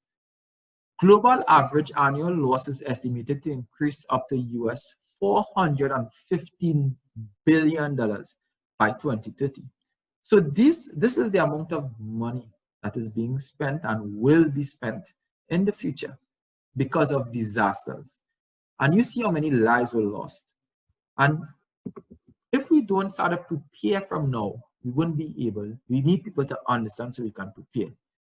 Risk examples are a building collapsing due to an earthquake, loss of school days due to flooding because children need to learn, traffic loss of working hours due to flooded highway as we experience in Trinidad. So what do we need to do? We need to work together and create a disaster plan, because now you know everything you need to know. Well, not everything, but you need majority you need to know about hazards, vulnerability, risk, the difference between a hazard and a risk. If an earthquake happens in a population or a community that has large structures and buildings, it can cause a disaster compared to it happening in a plain desert. So these are the questions, and I want persons to answer these questions so we could think about building our disaster plan. So, moderator, I want 5 persons who will be interested in answering each question, and let us give examples of how we can build our disaster plan. So I want persons to look at these questions, and it has 6 questions here, so it will be 6 persons. And you just comment or send a chat for question 1, 2, 3, 4, 5, 6. And I want you guys to take a 30 seconds or a minute, and the moderator will choose one person for each question. And let's discuss shortly or briefly what are hazards around my home. How do I shelter my pets? For little children, how to contact mommy and daddy? So these are questions we ask ourselves. And in answering these questions, you actually begin to create your family disaster plan. So, for what are hazards around your home? Who would like to answer that first question? And give a brief synopsis on how you recognize hazards around your home. I see Melanie Harris is asking a question, but it isn't answering question 1. Melanie, you could go ahead. All right, we'll start off with Melanie.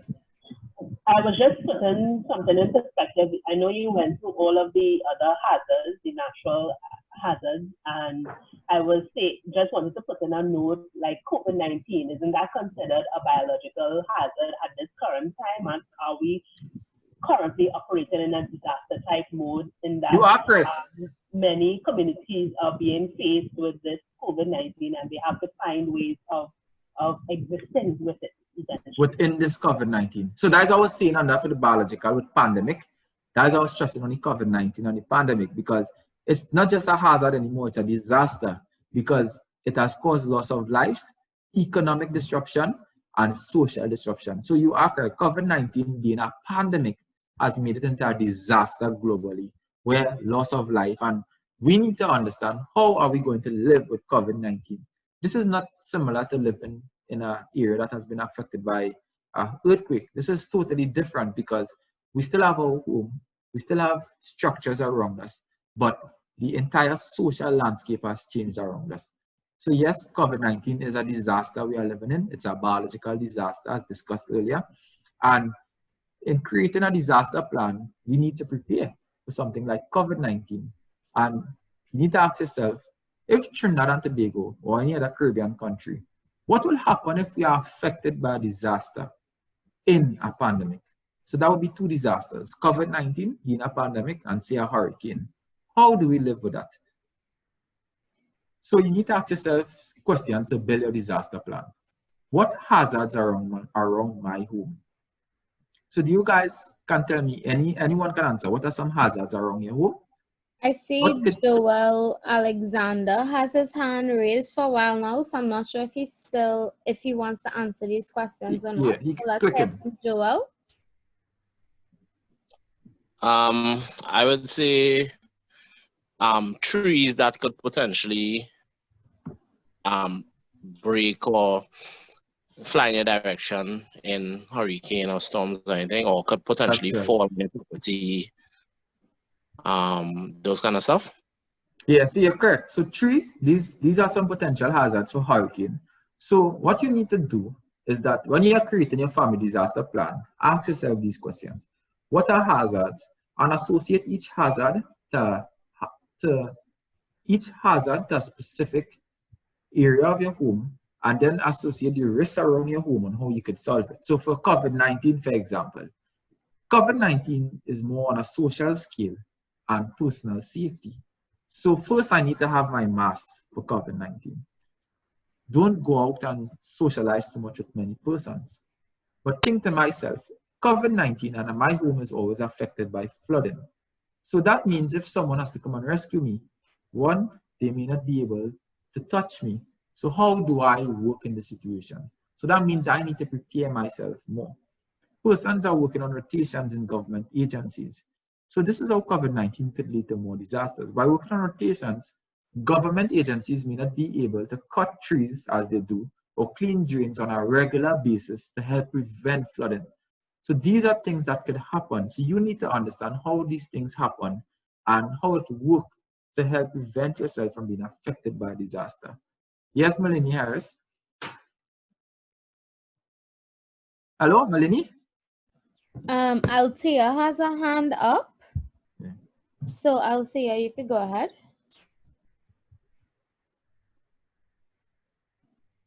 Hello? Hi, good day, everyone. I'm from Jamaica. Nice. But answering question one, some hazards, common hazards that are around the home. I had typed it in the chat, but they include your hand accessories, even like your shelves, your bookshelves, your ceiling fans, your clocks. Those things can easily fall in an earthquake. Especially when you have children around, you have to consider the plugs. I have 2 little boys, so I have the plug sockets, the plug covers. I think that's what they're called. Yes, but even yes. those are hazards. Electrical Because hazards. children will push things in them. Yes. If you're having a loose wiring around the house, or even your loose cords, like say even if you have a fan plugged in, so you have a fan with you have it stretched across the room. When someone trips over that cord, that can cause a spark from the plug area, and God forbid any paper that is or say curtain that is hanging near that plug, which curtain should not be covering your plugs, by the way. That is an electrical hazard, a fire hazard right there. Yes. And you just described the safety devices that you need to use for your electrical hazards. And can someone tell me, what are some safety features or precautionary measures we do for COVID-19? Because this is one of the biggest disasters we are in. For COVID-19, the most we can do right now is just wear our masks both over the nose and the mouth. I'm also a nurse. Both over your nose and your mouth. Wash your hands. And that's right. If you have glasses, wear glasses. If you have shades, wear your shades, because contact with bodily fluids is an easy transmission of viruses and other infections. That's right. That's right. Thanks very much. Wait, I have one more point. And I find it so annoying. We build our houses. We have made ourselves into prisoners of our homes and don't realize that it's an actual hazard. The grills that we put upon our windows and our doors. It's unsafe. It is. You said it earlier about having 2 exits or even windows that you can exit in case of a hazard. And I'm thinking, oh my gosh, we live in prisons. By the time, even say a landslide, I live behind a hill. Let us say a landslide was supposed to happen. I'm going to have to go spend time trying to find the key to unlock this grill to run out. And you are correct. And that is why I advise people. A simple thing as when you're building your home, even those who have homes now, if you have burglar proofing on your home, I know it might sound far-fetched, but take advice and go and actually see how you can make some of those burglar proofing open. So you want to make open those ones that can open and close, and make it manual, make it mechanical, and there are persons who will actually be able to do it. Because if you are trapped in your house by fire, you need 2 ways out home. Ensure you have a 2 ways out home from your bedroom. If you live on a high building, ensure your fire exit is safe and free. So these are things we advise people to think about in their disaster plan. So when you go to work, ask questions. Ask the safety officer at work. When last a drill was conducted? If you're at a workplace for over a year and a drill hasn't been conducted, tell them the guy from Habitat said so. Go and ask for a drill. That is actually your right. Do you know it's your right to ask for a drill to be conducted? Do you know workplaces supposed to be conducting drills at least twice every year? One with the help of the fire service and one on their own. Do you know we're supposed to be doing these things? So you really need to take a proactive approach than a reactive approach. When you are building your disaster plan, the next thing you need to ask yourself is, do I have any family member or neighbor that will need help? Let me give you a good advice or good information here. For COVID-19, if I am always out and my grandmother lives with me, I need to consider her. So because of that, I wouldn't go and talk to my grandmother close. I wouldn't, every time I use something, I would clean it because COVID-19 may affect me differently if I am positive than my grandmother. She is more vulnerable. She has a higher risk. So these are things we need to consider when it comes to hazard and disasters. If we are affected by another hazard, such as a hurricane, I may be able to evacuate on my own. But how do I evacuate my grandmother? I need to put things in place for her to evacuate. So write down these things on a paper and ask yourself, how do I evacuate my grandmother? What needs do my grandmother have that I need to put in place for her? So if my grandmother eats specific food, I need to ensure that I have those foods in my emergency kit. And our next question we ask persons is, how do I shelter my pets? For those of you who live in Trinidad and Tobago, do you know that, I was going to ask a question, but I'll just tell you, do you know that pets are not allowed in the emergency shelters? Can someone from another country answer or ask me if they know if pets are allowed in emergency shelters? Because in Trinidad and Tobago, pets are not allowed in emergency shelters because it's not required and it's for the safety of persons. So for everyone who has a pet, that means you, when you are building your emergency kit, you now have a new addition. When you are building your disaster plan, you are answering these questions, you need to ask yourself, how do I shelter my pets? Because if you are going to a shelter with your pet and there's somebody, they will tell you, let go your pet and let it run away and hope it lives and come back to you if you are allowed in the shelter. And they don't study if it's a service pet or not. So these are laws we need to work together to go to the ministries and ask them to change and help them put things in place. This is advocacy to help change these laws as why pets are not allowed. And even though if pets are allowed, what we can do to help persons with pets. For people who have children, do my children's schools have do my school or children's school have an emergency plan? You need to ask your school or the principal of your school if there's an emergency plan for your school. If something happens, who do they contact? Ask your children how to contact their mom and dad. Your children, by the time they learn to talk, you should be teaching your children your number and how do they contact them. And if they can't speak properly, there's something called a family communication plan that we'll be doing shortly. You need to fill out this family communication plan, fold it neatly, and put it in your child's backpack. When you send your children to school, inform the teacher of the communication plan and where it is located. Because if there's a disaster, they will need that communication plan to access you for help or and in case of emergency contact. Sorry I didn't go through it because I know we have time on our hands. Know how to respond. So remember we were speaking earlier about where to evacuate. Do anyone here, and you can answer a question, does anyone have a safe room in their house? I have a safe room in my house. It's covered totally by concrete. So you need to ask yourself, do I have a safe room or do I evacuate? How do I evacuate my home? Are there 2 ways out of my home, as we said earlier on? Is there anyone in my home that needs help evacuating? Do you have anyone in your home that's wheelchair bound? how do I practice to evacuate them to the safe spot? So when you are building your communication, your disaster plan, put these questions down and answer it. In answering these questions, it may seem tedious, but at least you will have a plan to make sure that your family is safe. Ask yourself this most important question: where do I meet after disaster? During the flooding in 2018 in Trinidad, persons didn't know what to do because they didn't have an emergency kit on them. So persons were calling asking, how do I reach to my family? Because they felt that they couldn't reach to their family. So we had to put them in a shelter. It's not nice. I'm not here to bash, but it's not nice being in a shelter away from your family. There are times you can eat. There are limitations on where you can sleep. Males sleeping with males, females sleeping in one room, males sleeping in one room. These are the limitations of a shelter. So to prevent that from happening, if you can afford it, ensure that you have a family plan, a disaster plan. Answer these questions, and in answering these questions, you will know what is safe to do. So do I go to my safe room or do I evacuate? How do I evacuate my home? Do you know how to evacuate your home? First, you need to ensure that your way is clear. When you evacuate, at least ensure you have 2 ways out. And when you evacuate, where do you go? If it's flooding, you need to associate it with specific hazards. If it's flooding, you go to higher ground. It could be in your home or somewhere in the community.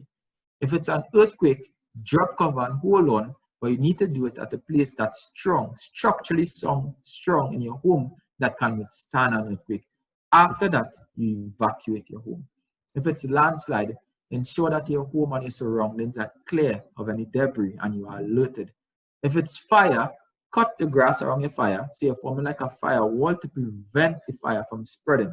Because remember, fire needs a fuel or a source to light. Without that, it wouldn't be able to spread. Ask yourself, where do you meet after disaster? If you have a family, ask yourself, if we are affected by disaster, who do I go by? Where do I meet? Do we go by grandma's house? Do we go by mom's house?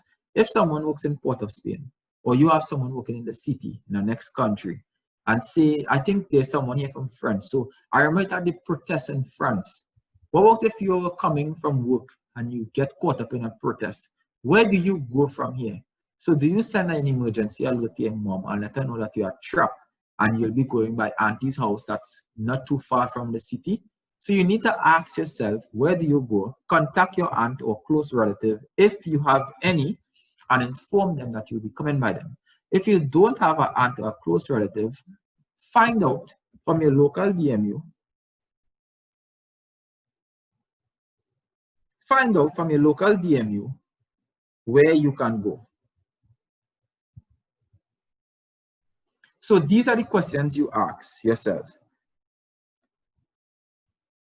when you are building a disaster plan, and you answer these questions in building your disaster plan. Know your emergency numbers. So for Trinidad, this is just specific to Trinidad and Tobago. The fire service emergency number is 990.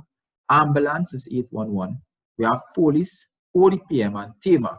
Because Trinidad consists of 2 islands, we have an emergency management agency for Trinidad and one for TEMA. So it's good to know these emergency management numbers so you know who to contact. We did a study and we actually found that at least 65% of persons didn't actually know all these emergency numbers or who to contact. Creating a family communication plan. A disaster plan is what you will do for you and your family during a disaster. In this disaster plan, you have a communication plan. A communication plan is a simple document that describes how you and your family communicate before, during, and after disaster, and it's used specifically during. So a family communication plan example is this. So looking at the document, this is taken from the ODPM. It was actually designed by myself while I worked at ODPM. So for the family communication plan, first thing you put is your name, your address, your home phone number. If you go to school, you put your school. So this is for a child. This is a child's communication plan. You put your picture of your mom or dad, and then you put your daddy's picture. Sorry, your guardian's picture. Secondly, you put your in case of emergency contact. Do you know why you put your in case of emergency contact? If you need to get in touch with someone other than mom or daddy, you need to have someone who is a close relative or friend of the family member who you could contact during a disaster. My emergency meeting places. You need to have one near your home, as I discussed earlier, if you need to go on higher ground, or a safe community center, or if not, out of home. An out of care, an out of home emergency contact or out of neighborhood or meeting place can actually be by a close friend or relative. So what you could do is create a network. And say if a relative is in your area, your household can be that out of home meeting contact. And if you are in their neighborhood, their household can be an out of home meeting contact. So by keeping that network connected, you'll ensure you are safe. And those same relatives or family members can be in case of emergency contacts. So if I can't reach on, if my son needs to get in touch with me or their teachers need to get in touch with me during a disaster and they are not reaching out to me, they can contact his aunt or one of my close friends who is an in case of emergency contact. Now, this is very important with the medical information. You need to put your date of birth, your blood type, allergies. Physical limitations can be if you cannot walk, if you cannot hear, communication difficulties, do you use sign language?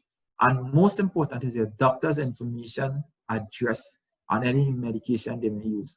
Because if you have a child who attends school and something, say there's a medical problem with that child, and they are calling you and not reaching out to you, and they carry that child to the hospital, how do they know to treat that child? How do they know what is wrong? Even though it may not be a problem that the child had before. What if they decide to give the child antibiotics? This card here can show that they are allergic to antibiotics, so the doctor will know what diagnosis. Secondly, if the doctor needs to contact, if the doctor at the hospital needs to contact the child's physician, they can use this information without the child being able to talk to know or at least have an idea to treat this child. So this family communication plan that's for children, it's very important. And the reason why we tell people to insert pictures, when you have your emergency kit, insert a family picture in your wallet. Ensure you have a family picture. The reason why we say that is if you are ever lost, or say for example, you are missing a family member, by having a family photo, that can be used to show disaster medical operations, disaster first responders and medical operations, how to respond and who they are looking for. Because it will be difficult to tell them how someone looks. But by showing them a picture, you can now be able for them to, they will now be able to go and rescue the person because they will know who they are looking for. So you guys understand the importance of a family communication plan. And it's pretty simple to fill out. And if you need access to this, even though it's reserved to ODPM, if you live in the next country, it actually can be used. Just type in family communication plan at ODPM, or I can send some PDF copies to you guys, and you will actually get it on the ODPM website. Maintain your plan. A plan isn't a plan unless it's activated, unless it's drilled, unless drill takes place. So you need to practice every 3 months to know what to do. 3 months might sound intensive, but time flies fast. For workplaces, at least once every 6 months, which is twice a year. This will ensure that you and your family could prevent yourself from harm during a disaster. Check your fire extinguishers.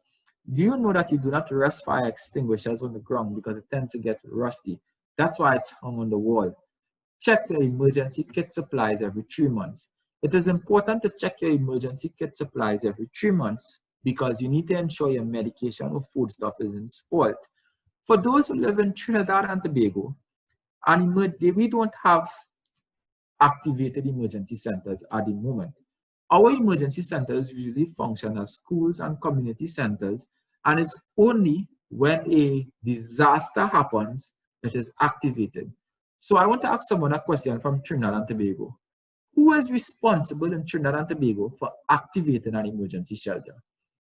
While I wait for that answer, just to explain on this effort a little more, it is important to know why. Because if you want to go to an emergency center now, you cannot go because that place will function as a community center or a school. It's only when it is activated by the designated authority, then it becomes an emergency shelter. So you need, those who live outside of Trinidad and Tobago in other countries, you need to contact your disaster management agency and ask them, say, can I have the list of emergency shelters in my country?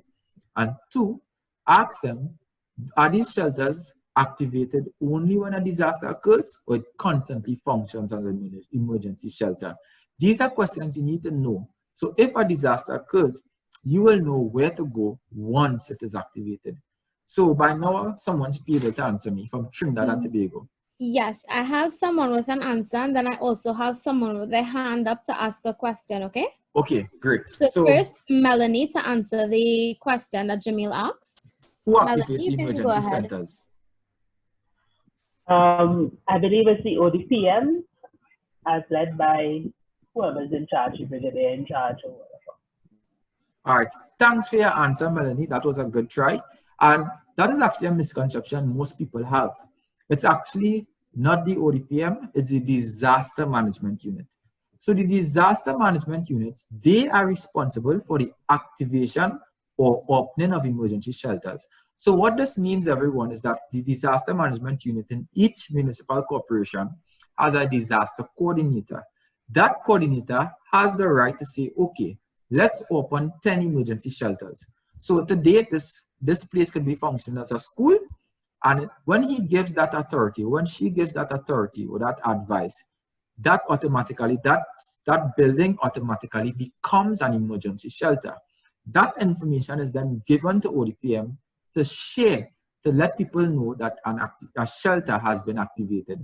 So the disaster management unit is responsible for activating emergency shelters. Thank you so much. What is the next person name and what would they like to speak about? Right, so now I'm giving the mic to Jalaluddin. Sorry if I pronounced that incorrectly, but now you can ask your questions. Hi, thank you very much. An excellent presentation thus far. This is a question in the context of conflict, creating problems, liability for the organization in the context of a donor, in the context of Rotary, and a lot of organizations who wants to help in the donor chain of first responding, and also where do Rotary fits in terms of the response chain, either in the prevention chain or either in the response chain, and not being a problem but being a solution. That's one context. And second, when a donor wants to assist, the issues that could come up, I see, is the duplication of other organizations, or even the liability of the organization. Rotary giving something that they didn't do a check on, the equipment or the food item, and it creates a problem for the user at the end point. Okay, so if you could comment about the role and function of the donor, such as Rotary, in the response chain, issues of, where do we fit, and also the issues of liability as a donor to be, to prevent risk prevention. Thank you. Yeah, that was actually a perfect question, because that is actually a problem the NGO world and response to disasters. That is what authorities are facing. So for Rotary, I would need to know from you guys what your skills are when it comes to disasters. In other words, we have the disaster management cycle, everyone. So there's mitigation, preparedness, prevention, and response. So we at Habitat, just giving an example, we don't do response. Response is search and rescue. So just advice to you guys, if you are doing response, you need to ensure that everyone, volunteers and staff, are covered by insurance to do response. Because if they are affected or injured in any way, the organization becomes liable. Rotary will work in preparedness and prevention, because preparedness is actually doing education training initiatives such as this. And what you can do is actually help persons equip themselves with emergency kits. So that is a form of preparedness. So we guys can actually, you guys in Rotary Club, you could actually ask donors for items needed to build emergency kits. And what you could do is look for the most vulnerable in society, as Reverend just said earlier on, which in this case would be poor persons, and actually give them the necessary items needed in an emergency kit. But make sure those vulnerable persons are the ones who are affected by disasters. So that database, you will be able to get it. You can ask ODPM, or if not, we're actually building a database that when we are finished, we will share that information with you. And you could reach out to persons who need help with emergency kit items and that will be preparedness. So preparedness in one, prevention. Prevention mostly works with mitigation. So there's structural, there's soft mitigation, hard mitigation. So if you guys have engineers, because I saw your video where you say you actually help with homes, you could actually work to actually help repair homes who you know might be susceptible to damage. So you could ask donors to help with funding where you guys can actually offer technical advice to persons who may need help in repairing their homes to withstand a hurricane, such by building their homes with hurricane straps or even using steel roofs. And there's actually a technique out there where you can build a home with a wood roof and it will be able to withstand a hurricane. When I get that information, I'll send it to you guys also. And recovery. Recovery is one of the biggest aspects that most NGOs work in, including Habitat. That is doing damage and needs assessment. But I always tell people, why do a damage and needs assessment with zero outcome? So you need to ensure from your donor how much money they have and how much people they are willing to help. So at least when you're doing your damage and needs assessment, if there's a percentage such as 20 or 30 or 40% that will be getting help, you guys will know who you're going to help. And you're not going to waste your time doing damage and needs assessment for everyone, whereas you can only help 30% of the persons.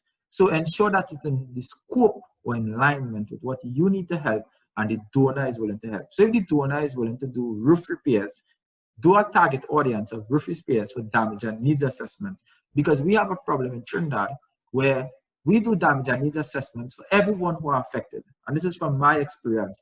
And when I go to homes, there are people who have not received any help in the past 3 to 4 years. So they lose trust in the system and they don't want that. They don't want persons losing trust in the system. So Rotaract could play in preparedness, prevention, and recovery when it comes to damage and needs assessment. And my next advice is you can actually work with training programs, educating persons, giving them training them to conduct trainings, because we did a recent survey and a lot of people don't actually know how to build a disaster plan. They don't even know who to contact during a disaster. They didn't even know the emergency centers in their community. So you guys could go about training people, teaching them, just alerting them and teaching them what to do. Building a connection with ODPM, the DMUs, and yourself, including other NGOs such as Habitat. And when we need to give them information, or they need to give us information, we can have that line of communication. So at least when you go into donors, donors will know now that Rotary, which is one of the biggest NGOs, have a play or have influence in these communities, and they have the community's needs. But as I said before, preparedness, prevention or mitigation, and recovery during damage and needs assessments, and even from building back better, proper homes, that is something you guys should push in. Response, I wouldn't talk much about response because response is something that's tricky. If you are injured in a search and rescue operation, you need to ensure your persons are covered. So if your persons are covered by insurance, then you could do search and rescue. Otherwise, I would not advise you guys to do it. And lastly, do you guys know, well, I don't know if you have anyone here from Port Authority. There's containers now that is in the Port Authority with stuff that was destined for a specific country, years that hasn't been delivered. So when you build a community presence, you need to have community officers on the ground to know what is happening in your community. That's the only way you will need to know what needs to be done or given to your community based on their needs during a disaster. Because during last year for Hurricane Dorian, there was a container that was delivered with blankets that wasn't needed by the Bahamians. So these are things that happen, as you said before. The only solution to this, you need to be involved in the community before and get an idea of your community needs. Build a pre-list of items, especially needed for emergency kit. And when you have a disaster, these are the items you will use to distribute to communities. If it's a first-time community you are working with and you're going to help those communities, do not ask donors for help. Just saying you want materials or you want stuff to help them. Use your basic or template items needed for an emergency kit. Usually items you know that is needed for that community. So you need to understand the demographics. And by understanding the demographics, then you will be able to service the need of the community. So let me just give you a good example. When it had Hurricane Dorian in Bahamas, persons actually were studying. This is someone told me who were on the ground said that persons didn't want to eat any food because they grew up to a certain lifestyle. And I could be wrong, but I think the islands that were affected were persons who had a little money. And they didn't want to eat a certain types of food because they were not accustomed to that type of food, which I understand. So even though they were in a disaster situation, they sent food, but these persons didn't like this type of food because they just didn't want to eat it. So you need to understand your community by going in before. That's how I would say, going before, even right after the disaster happens. Send someone into the disaster area, find out what are the needs of the community, what are their demographics, what are their culture, and through that now, you're using your items in the emergency kit and you're billing items specific to that community. So when donors say they could send 500 healthy housing kits, you know for this area, okay, you're not going to include a set of blankets because it's a hot area. You're going to include more mosquito lanterns because it might have plenty mosquitoes. So they need to get items specific to the communities. That answer the question? Hello?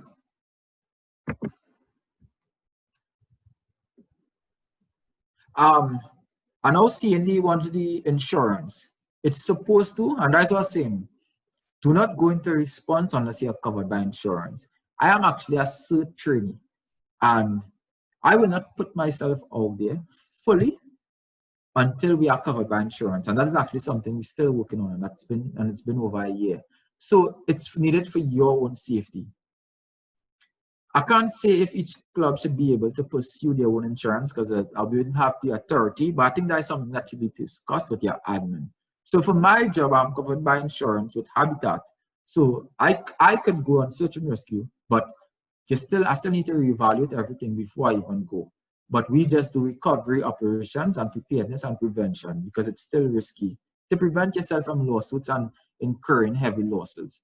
So I think it's something that should be discussed above board before you do search and rescue. But damage and needs assessments, it's still safer because that is after the event or disaster has dissipated.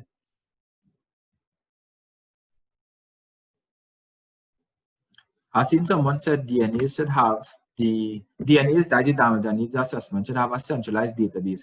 And I agree with that. Whoever sent that message, I agree. So what needs to happen is that Malini, right now, we're actually trying to collaborate with the Emergency Management Association of Trinidad and Tobago, and we're trying to build a network of persons from NGOs who are willing to respond and share our information. So after all this, we could actually discuss how everyone can be included. So we could have a centralized system, because what Habitat realizes is that one person will do something and then the next NGO will go out and do the same thing. And we repeat things that then needed to repeat. I see Liz is asking to share something on insurance. Is that okay? Yeah, yes, Liz, Liz, you could share it. We listen. Liz Hi. and Malini want to say something so they could speak. Hi, are you hearing me? Yes, we're hearing. Right. I just wanted to say that insurance, Rotary International is a requirement by Rotary International that all clubs have liability insurance. That's one of the requirements. And what clubs have been doing in some localities is that they're doing joint policies, which makes it cheaper. I mean, less expensive. But clubs are required because remember, clubs do medical outreach programs, they distribute drugs, they do stuff that can expose them to liability from the recipients. So I think, I mean, that it is a requirement by Rotary International. They check the standard Rotary constitution, you'll see that in it. And Good. So do you have like life insurance, for example, if someone going to do search and rescue? So this is just a response, and say in doing that, they happen to lose a limb or anything, or lose a loss of life. Do you have those specific insurance? No, okay. What the insurance that the RI requires is third-party liability.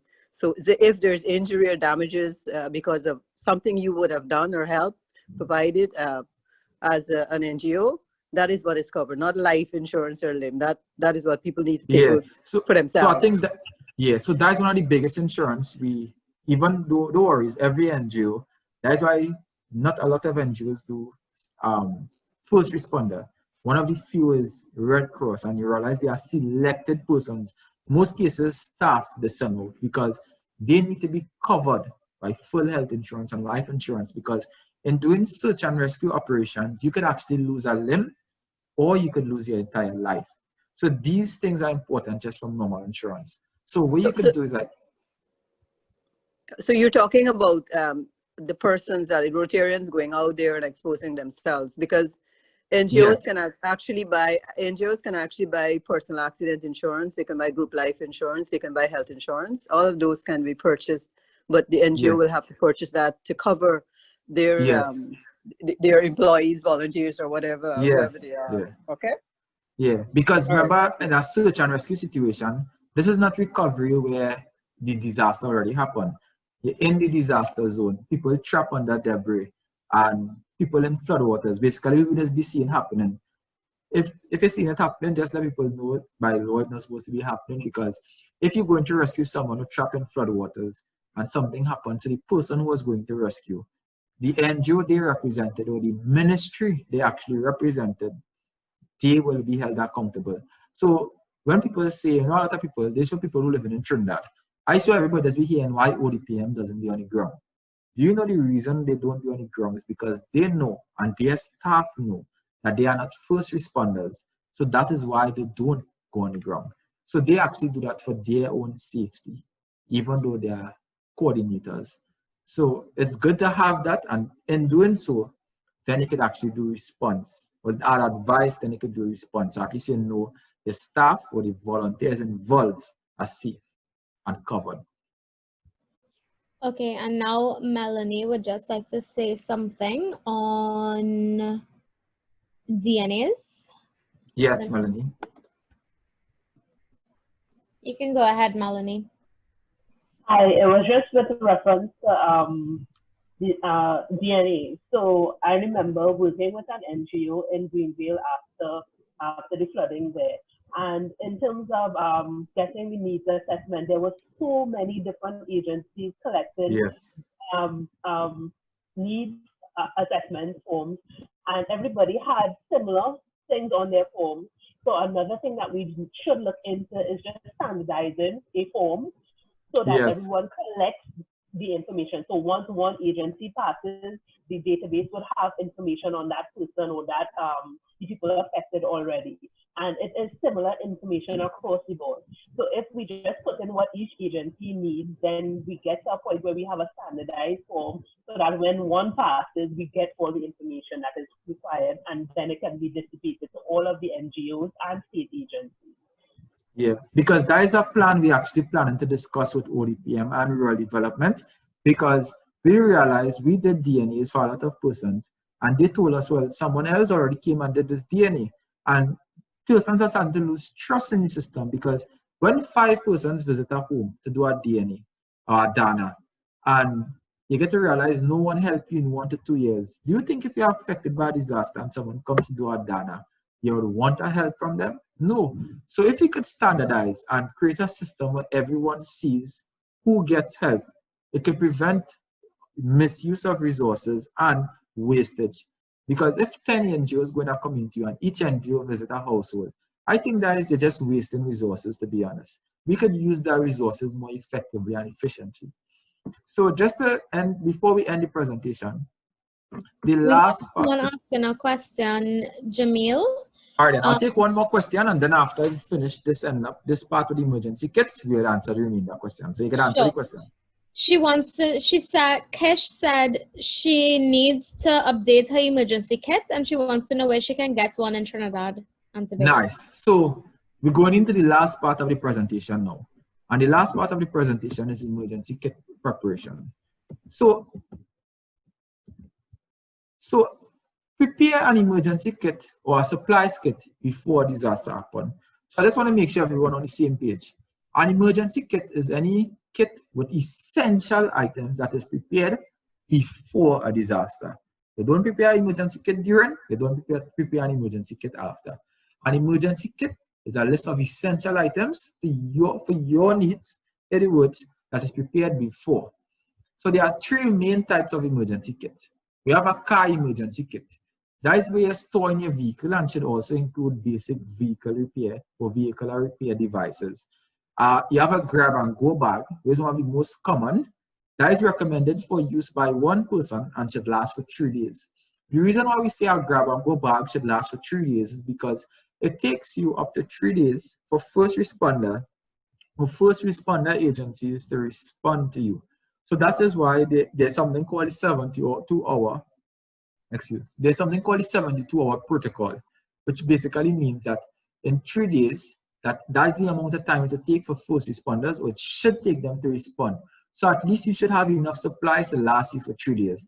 And secondly, remember, as a grab and go bag, you don't know if you'll be walking for miles.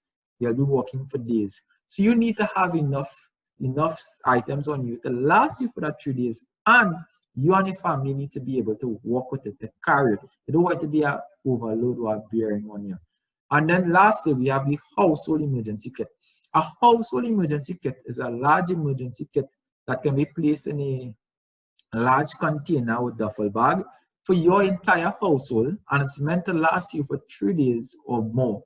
So anytime above 3 days is a household emergency kit. It could be 10 days, it could be 20 days, it could be 30 days, because you will be using that at your home, and that will sustain your need even if first responders come to you and after during the recovery phase. Most people do not have a household emergency kit. Remember, a household emergency kit needs to contain your essential needs, including a grab and go bag. When you consider an emergency kit, remember vulnerable persons. This is the most important when you are building an emergency kit. So if you have a baby, for those who have babies, when you actually build an emergency kit, think about this. If you have to build a grab and go bag, the reason why they call it a grab and go bag is if there's an emergency and they say, evacuate your home, there's a tsunami going to happen. That is not the same thing as picking up your household emergency kit. You basically have to grab that bag and go. So that's a separate emergency kit to your household emergency kit. If you can afford it, what you need to have is all the essential items that you need to evacuate in case that tsunami happens. So a grab and go bags, if you have a baby, you need to have diapers. You need to have baby food, baby clothing, baby milk. These are things you need to put in place in a bag that you will need to carry, plus to carry your baby in case you're going for safety. And then you might jump in your car and think, hey, I could go. But because it will have traffic congestion, you will bounce up traffic, and then you might be required to walk on your feet if there's a tsunami warning. So these are things you need to consider. How about if you have someone, you need to consider someone who can't walk. So if you have someone in your house who cannot walk, you need to actually say, okay, if we have to evacuate our home, put emergency supplies for them. So if they don't eat meat and they have special dietary needs, or they can't walk, you need to pack an extra cane just in case they may need it. And you need to actually help them leave their home. So you practice it in your drill as we discussed earlier on. But practice a proper evacuation route if it's through a car or vehicle or someone else who have a vehicle. And then you evacuate safely to wherever safe destination you'll go to. But when you reach that destination, you want to make sure you have the important stuff. So because the person may be sick, you have to pack medication for them. You have to pack proper food for them, proper clothing. If as an elder person that needs diapers, you need to pack that for them. So these are things you need to pack when you consider persons who have special needs. So when you're building an emergency kit, you need to ask yourself, what do I need for me to just survive for 3 days or more? What do I need? And from asking yourself that question, we know the basic items we need. And let's go through it together. We need basic tools. The reason why I say basic tools is at least a flashlight with spare batteries and a wrench. If my household is damaged, if my home is damaged after a disaster, I might want to do repairs, but the hardware will be closed. So with the hardware being closed, then you will actually need to do your own repairs on your own. So that is why you need your basic tools. Your flashlight. What is the main thing that will go after disaster? Someone could send me in a group chat. What do you think will be the main thing that will happen after a disaster? 99% of the times we lose current. So there is no electricity during a disaster. So for most people who experience a disaster, I know they could agree with this. So because you have no electricity, you need to pack your touchlight, your flashlight, and batteries. Then you need to pack the two most important things, food and water. You need to pack bottles of water, and it's actually recommended 1 gallon per person per day is the average recommendation for your household emergency kit. But you cannot carry that on you when you're in a grab and go bag. So that means you need to pack a refillable bottle of water. So, and you drink modestly to survive. And when you're packing food, you pack non-perishable food. Non-perishable food could be canned food or food like dry goods that could last a while. When you have them in an emergency kit, it is recommended to check your emergency kit every 3 months. So if you have to set a reminder on your phone, check it every 3 months. You know why? Because that can expire on you and then you wouldn't be good. It wouldn't be good for use. Medication. Check your medication regularly because you will need, during a disaster, after that disaster occurs, you will not have access to healthcare facilities because it will become overwhelmed. You will have long wait. So you want to have at least 1 month supply of medication for yourself. You need proper clothing, spare clothing for each family member, and you need to ensure you have clothing for those in need, your grandparents, elderly, and your babies. So if you have any children, pack clothing, cash. You realize we put it small denominations. You guys know what happened last year and year before. When I was doing a presentation, someone said because the highway was blocked in 2018, they had to spend $500 just to reach home. You know why? Because a truck was driving through the highway before the police blocked it off, and they had to spend $500 to reach home because they were frightened. Someone said when they went to buy when they went to buy water, you know how much the person was charging? 2 cases of water for $100. So the reason why we advise people to pack money in small denominations is because you want to have your money in $20. So if you have $1,000 pack, have it in $20 bills or $5 bills or $10 bills. Have it there home and don't touch it. But then if you're vulnerable, you may not be able to afford it. If you can't afford it, if it's $100, have it in $20 bills. The reason why we're saying this is when you go to a supermarket, they will see you have $100 and then you will be the one in a vulnerable position. So they will say, well, hear this, we don't have no change. These are things that people told me happen. And they will say, well, hear this, we don't have no change, so I'll get 2 cases of water and a pack of rice for $100. Now you're hungry and you don't know what to do. So you'll just give them it and you don't have access to the ATM. And they tend to increase prices when they see large dollar bills. So you have your money in small denominations because it's a little psychology also. As I said earlier on, pack medication. So pack a small and first aid kit. Remember, an emergency kit have 2 other kits in it. It have a hygiene kit and a first aid kit. So a first aid kit will be all the items you need in case you are injured. So I'm sure we have some pharmacists and medical doctors and everyone here. So you know the importance of a first aid kit. And then secondly, you have a hygiene kit. Now, we used to teach people about hygienic items, and now it's a big thing because it's COVID-19. So you get to know now a hygiene kit builds your emergency kit and a first aid kit builds your emergency kit. These things go into your emergency kit. So your hygiene kit would be like a toothpaste, toothbrush, mask to cover your mouth in this time. You need to have hand sanitizer, and a first aid kit will have like your plasters, your gauges, your scissors, your bandages. You guys know how to properly tie bandages. My advice is if you have someone here who have skills, such as a nurse, organize a day and let you teach you guys how to tie bandages, how to cover a wound. These are things you want to know, which are called survival tactic skills. If you have someone who can't see properly and you have prescription glasses in your home or family or part of your family, ensure that they have an extra pair of glasses, but this could be a no brand glasses. You actually get it cheap on the internet once you enter your information and you could afford it. So in case your glasses is damaged, you have something that is spare. For those who can't afford it, you want to pack extra medical equipment like an oxygen tank or an extra cane or hearing aid. For hygiene and sanitation, as I said before, you want to pack garbage bags, towelettes, all these things. What's the next most important thing here? Wipes, disinfectant wipes. That can help you out a lot because you may not have access to water. Then now you want to have a radio. How many of you have a radio here?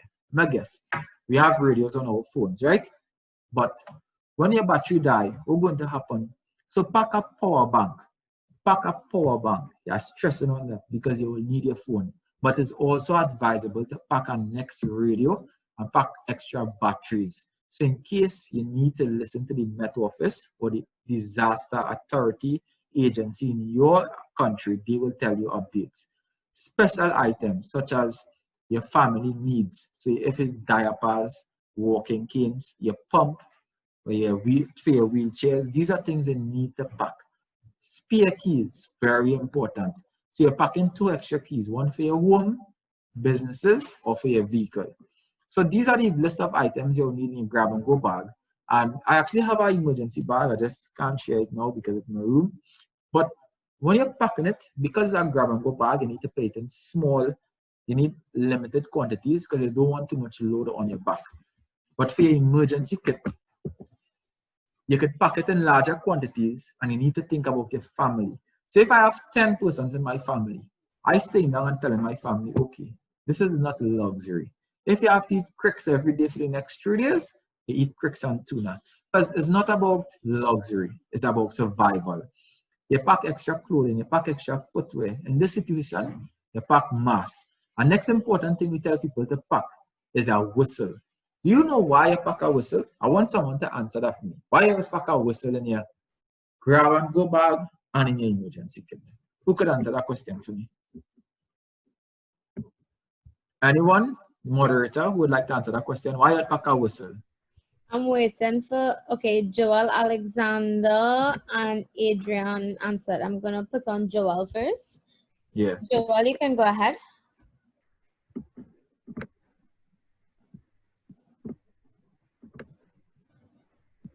Joel? Hello? Hi, yes, we can hear you now. You're putting yourself back on mute. You're muted now, Joel. Yeah, Joel, listening. Joel? Yeah. That's yeah, you hear Why me now? think you need a whistle? Yes, we can hear you. All right, cool. Just in case you end up in a scenario that let's say stranded in a car in a dark place or somewhere, That's right. or somewhere where persons can't reach you or can't hear you shouting, right? Blowing That's on the right. whistle, they'll be able to identify your location and assist and rescue. That's right. So our whistle actually aids in your rescue attempt. So let me teach you guys something. When you're doing search and rescue, just remember this, and this is information I got from, I did a training recently with the engineering battalion. So this is from reliable sources. They told me that they actually look out for signals from persons in distress. So you need to listen to the songs of these persons. That is what they look at. So if you are trapped and you're in distress, you blow your whistle 3 times continuously. So anyone who is trained first responders know when they hear a whistle that is blown 3 times continuously, they will know to come and rescue you immediately. So once we learn why we have a whistle, because if you have to call for help, I could tell you, we were doing a test and we were just calling for help and you started to get tired. And 5 minutes, imagine you shouting. You could try it home, those who are mute, try shouting loud, but try doing it over and over. You will start to get tired, you will start to lose breath, you will require water. So you just now exhausting your system, exhausting your health system, and you trapped in a disaster. Compared to a whistle, minimal effort, and all you have to do is blow. And just remember this, once you need immediate help, blow it 3 times, 3 continuous blows. It's a standard recognized internationally, but I can guarantee you for those who also live in Trinidad, it is recognized locally by our defense force who assist in search and rescue operations and the fire service because they look out for these things. And I think it is also recognized internationally, or you can ask your local authority what signal from whistles they look for or how many blows you need to do to ensure they come and rescue you. If you are sick or your voice is low, you will need a whistle to aid in your rescue. So that is why we advise persons to look for whistles. And if you go to ODPM and you realize when they have a lot of, say, teachings or trainings, they give out whistles because it is very important. When you build an emergency kit, the next thing I advise persons also is games. Not the PS4, not the Xbox, board games, card games. Or you might be asking, why Jamil saying to pack board games? Think about you sitting down in a house, no electricity, no current, no television, no internet, no cell phone for 24 hours, 48 hours, 72 hours, waiting for you to come back. Think about your children. Think about the mental health they will be going through, or the negative aspects of respect to their mentality because they just experienced a disaster. They need to keep themselves occupied. So pack a storybook, or you could pack a game that they could play, something that could keep them occupied. So these are things we don't study, but you remember there's a mental side to the effects, a psychological side to the effects of a disaster.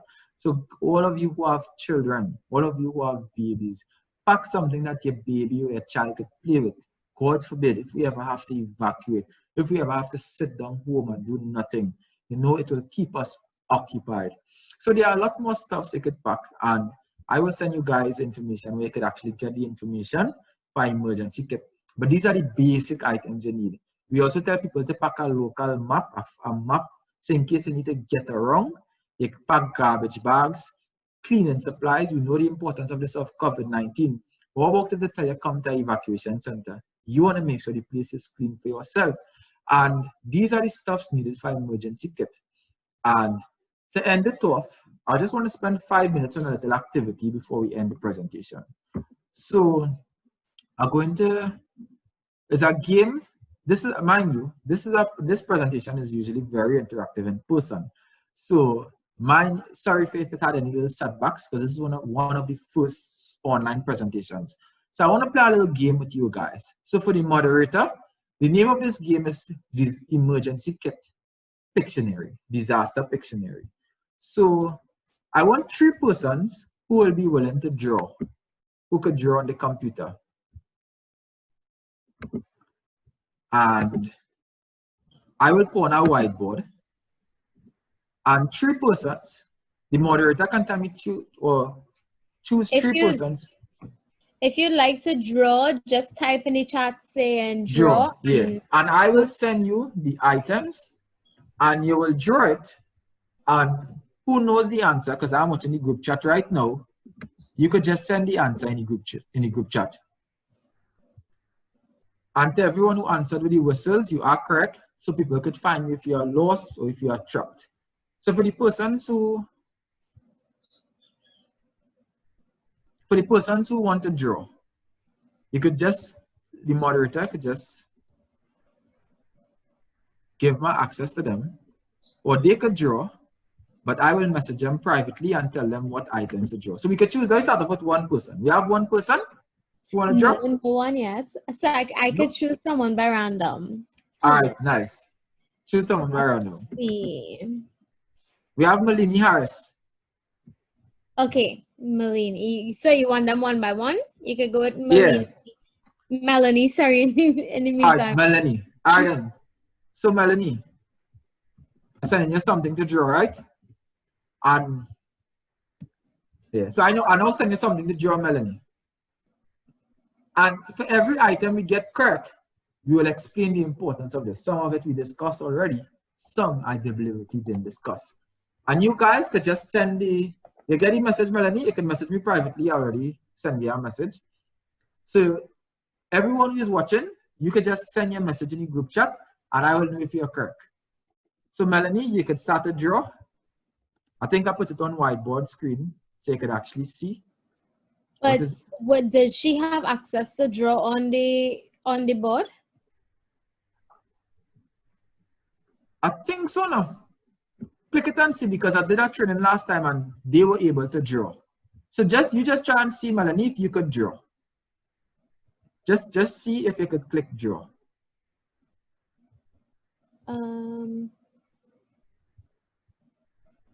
I think, Melanie, on top of your screen, you will see view options, right where you have the green bar saying you are now viewing Jamil Huggins' screen. Click view options, the drop down arrow, and say request remote control. Yeah. And I think that will allow you to use it. All right, Melanie. Well, we have our new picturist right now. So, Melanie. So, what you guys think Melanie is drawing? Think about emergency situations. Something you will need in an emergency situation. Make it for a hint. Now, me ain't giving no hint. The hint already there. Emergency. Send messages in the group chat, everyone. No, not a bird. Now think about how exciting this game does be when we're doing it in person. It has actually win the audience.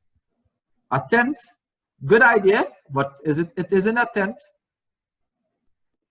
Evacuation, well done. Actually, one person get it correct. Balmati Suka, a rope. Well done, Balmati. It is actually a rope, and you are correct. And the reason why I sent a rope is because we advise persons to pack a rope in your emergency kit because you will need it for search and rescue. So it's actually a rope, everyone. A rope. Good job, Melanie. Good job, Melanie. I still see the rope, but that's okay. Yeah. All right, then. I'll send our next thing. Melanie, I'll now send you our next message. For Melanie, okay. Yeah. I now sent our next message.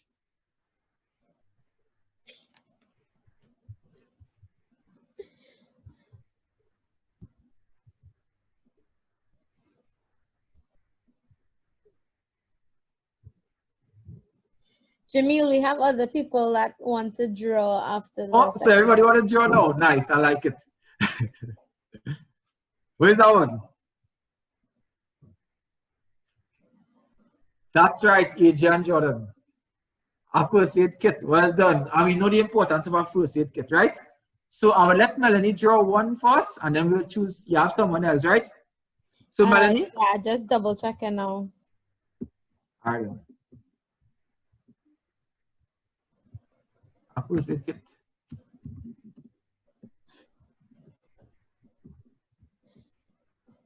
Are you ready for the next person?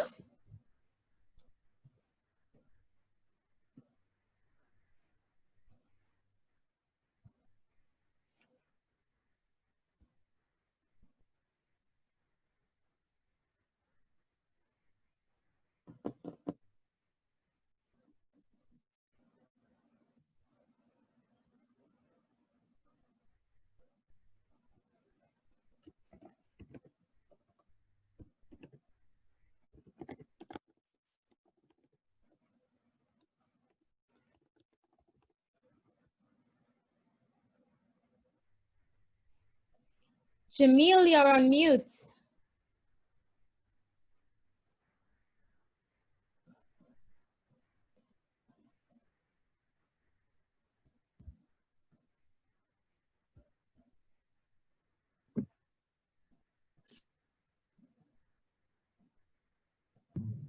You're good to figure out that drawing Melanie doing.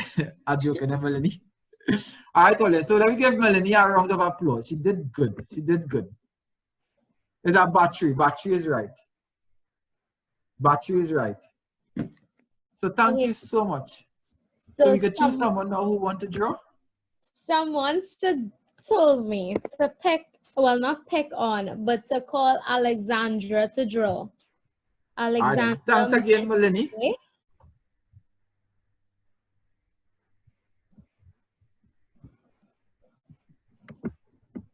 Alexandra.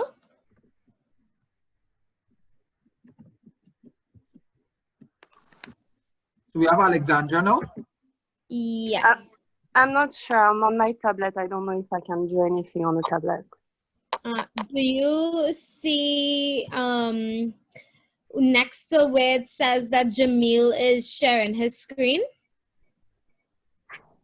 Mm-hmm. It has a drop-down arrow. If you click there and request remote control, you'll be able to draw, if it gives you the option. Okay, let me try quickly. Sure. No, it's not working. Okay, sorry. Well, could choose someone else to take over then.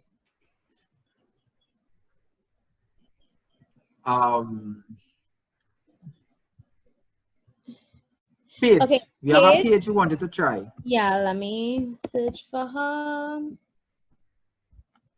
You're not getting the option, Paige?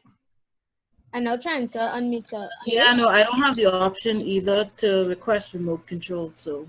Oh. Okay, I could try one if you want. All right, then. So, Amanda Bermudez? Yeah. Okay, then. I'm going to answer it to you, right? Sure.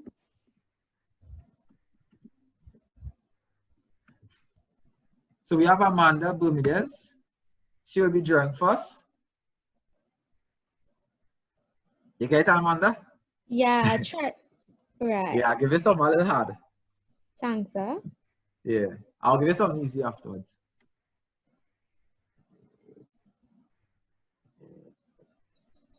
What? No, I didn't do that. Oh, sorry, that was me. Sorry. I don't know how to delete it. Okay, let's start over.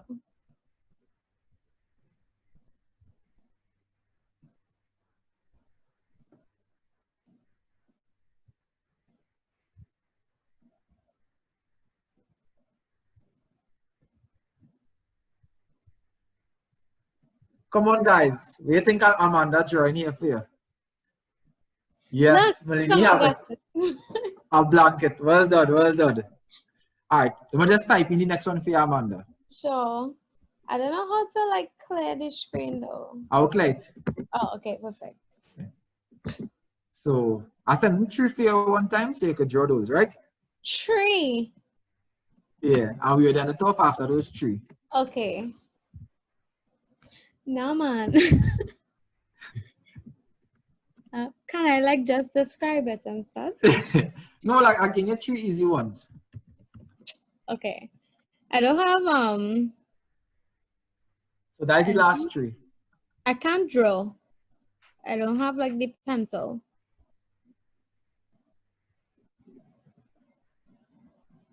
Okay, now I have it. Now we have it. All right, Yeah. come in there.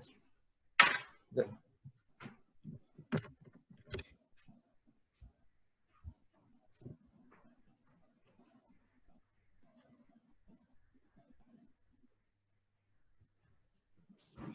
Yeah, Adrian, you're correct. So we're going on to the next one.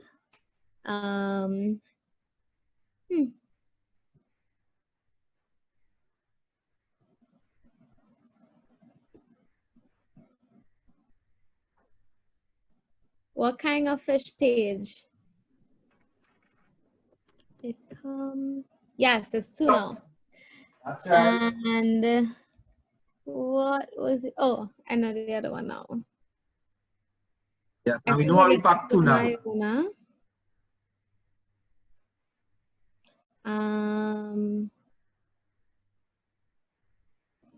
Oops, that's too skinny, but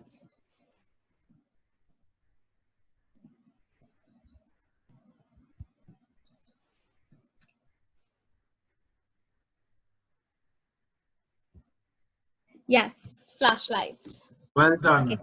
So everyone, so this was the end of the presentation. I edited off of the activity. And I know you guys know, at least I hope you guys understood most of the presentation.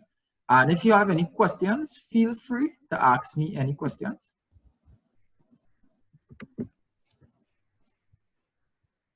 Okay, so if you have any questions, just raise your hand or type it in the chat and I'll give you access to the microphone.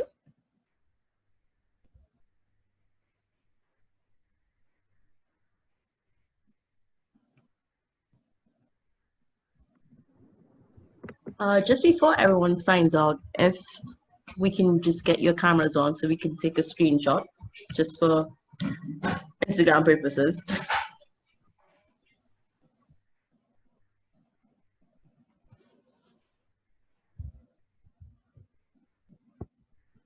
Hi, everybody.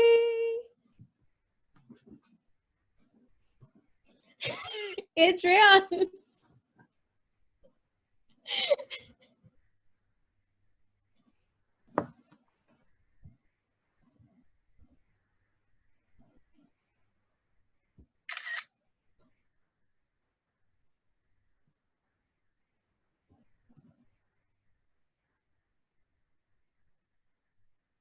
Everybody smile.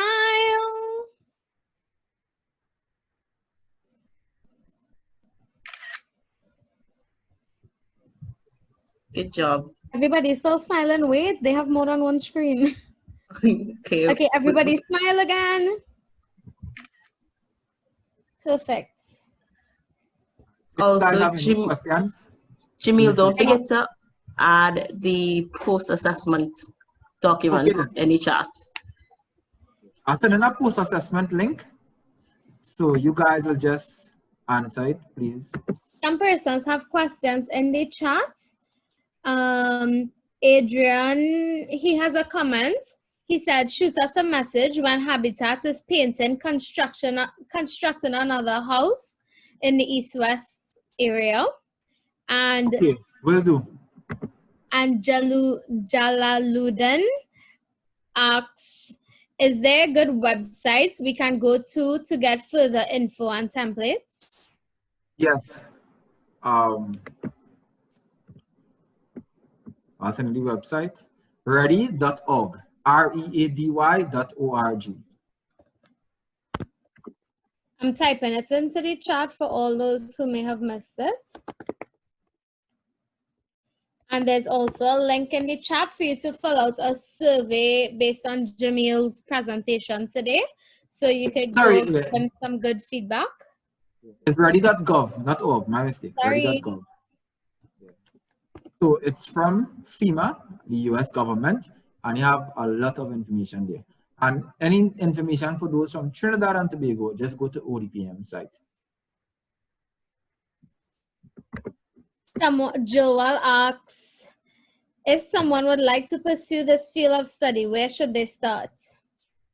Well, for me, it started off unusual. I started off with a mechanical engineering degree. The only thing that helped me was I just had experience in drainage and irrigation, and it was a new field to me when I started at ODPM. But if you want to pursue from scratch, Cipriani College offers a diploma or a professional certificate in emergency management. That is one. And two, you could also, my best advice is you need experience in this field. And you could do civil or environmental engineering. So any field could work, but you just need the experience. So civil or environmental engineering, they do specific fields like mitigation. If you're doing mechanical engineering, stick to the drainage. Well, just do the course in your final year in drainage and irrigation and energy engineering. That will help you in recovery and preparedness. And for those who just want to do like a diploma or a professional certificate, which I look at and it was very good. So I am actually going to do that. There's a diploma in emergency management from Cipriani. The tools needed, very informative.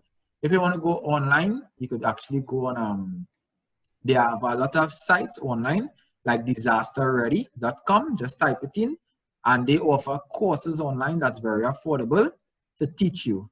But the best thing to do is just volunteer and gain experience. That is how you're going to learn. So volunteering is the best. That is how you're going to build a lot of experience. And we at Habitat, once you're volunteering with us, we're actually building a whole database right now. We will be training. So with my case, some of the training I received, someone came from Costa Rica and trained me privately. So I wasn't able to get that training locally in Trinidad.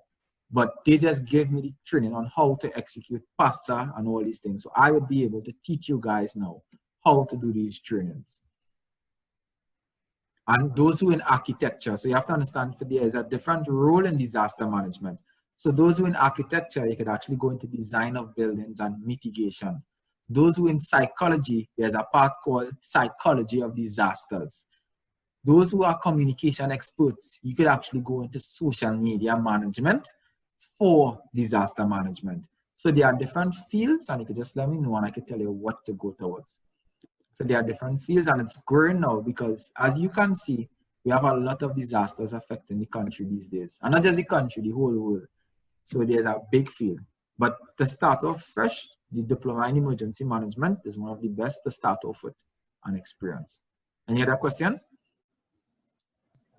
One thing to note, the links were posted in both English and French.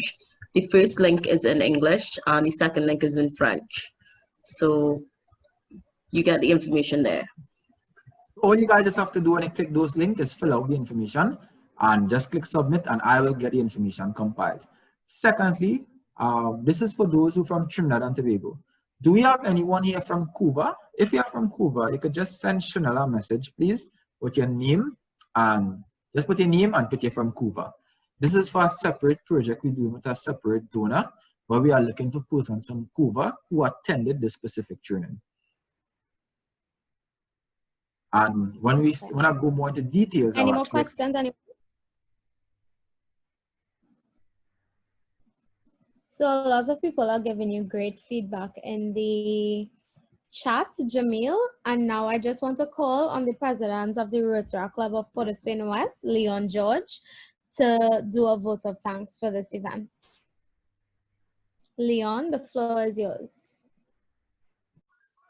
Thank you so much, Amanda. And I am absolutely loving the comments in the chat. So if you're here, you're still here all the way to the end, please leave a comment in the chat and say why exactly you found this presentation to be informative, why you found it excellent, so much so that you stayed all the way to the end, because I think that feedback will be extremely critical for everyone here so we would know what type of trainings you all are most interested in, right?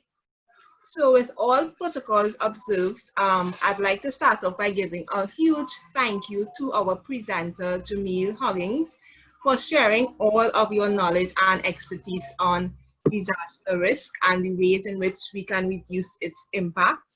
You know, I really speak on behalf of everyone here when I say that we truly learned a lot, and we learned a lot more than when we woke up this morning. So that's always a plus, right? I'd like to also give a huge gratitude to all of the organizations that made this project possible, starting with the Rotaract District 7030 for allowing us to have this on their platform, for championing the cause, and for allowing everything to be as inclusive as possible. A huge thank you to all of the representatives. Our parent club, the Rotary Club of Port of Spain West, thank you so much. The Rotary Club of Chaguanas, the Rotaract Club of South Barbados, the Rotaract Club of Providenciales, the Rotaract Club of Nassau, the Rotaract Club of Kingston, the Rotaract Club of New Kingston, the Habitat for Humanity, Trinidad and Tobago. Thank you all of the organizations, Rotary, Rotaract Club District, for making this possible and making this probably one of the best disaster preparedness seminars that we've all attended in a really long while. Lastly, I'd like to offer sincere thanks to all of you who are here today, all of you that made this training so interactive, right? On behalf of my club, the Rotaract Club of Port of Spain West, we thank you all for your attendance and your participation in today's seminars. Despite all of the reasons why you cannot be here, you did make it here and you made it your priority to learn about disasters and how you can do your part to reduce the impact, right? The last thing that I'll end with is do not allow the learning to stay here. Feel free to go out, share what you learned with a friend or two, because that's how we triple the impact and we make our society one that we enjoy living in and one that contributes towards economic growth. So I'll end by saying an unconditional thank you to everyone, especially our speaker, Jamil Huggins. Thank you so much. And do look out for the second phase with Red Cross, right? That will be happening in the future. So look out for a notice as it relates to that. And I hope that you have an amazing weekend filled with love and peace. Thank you guys. Enjoy it. God bless. Bye. Bye.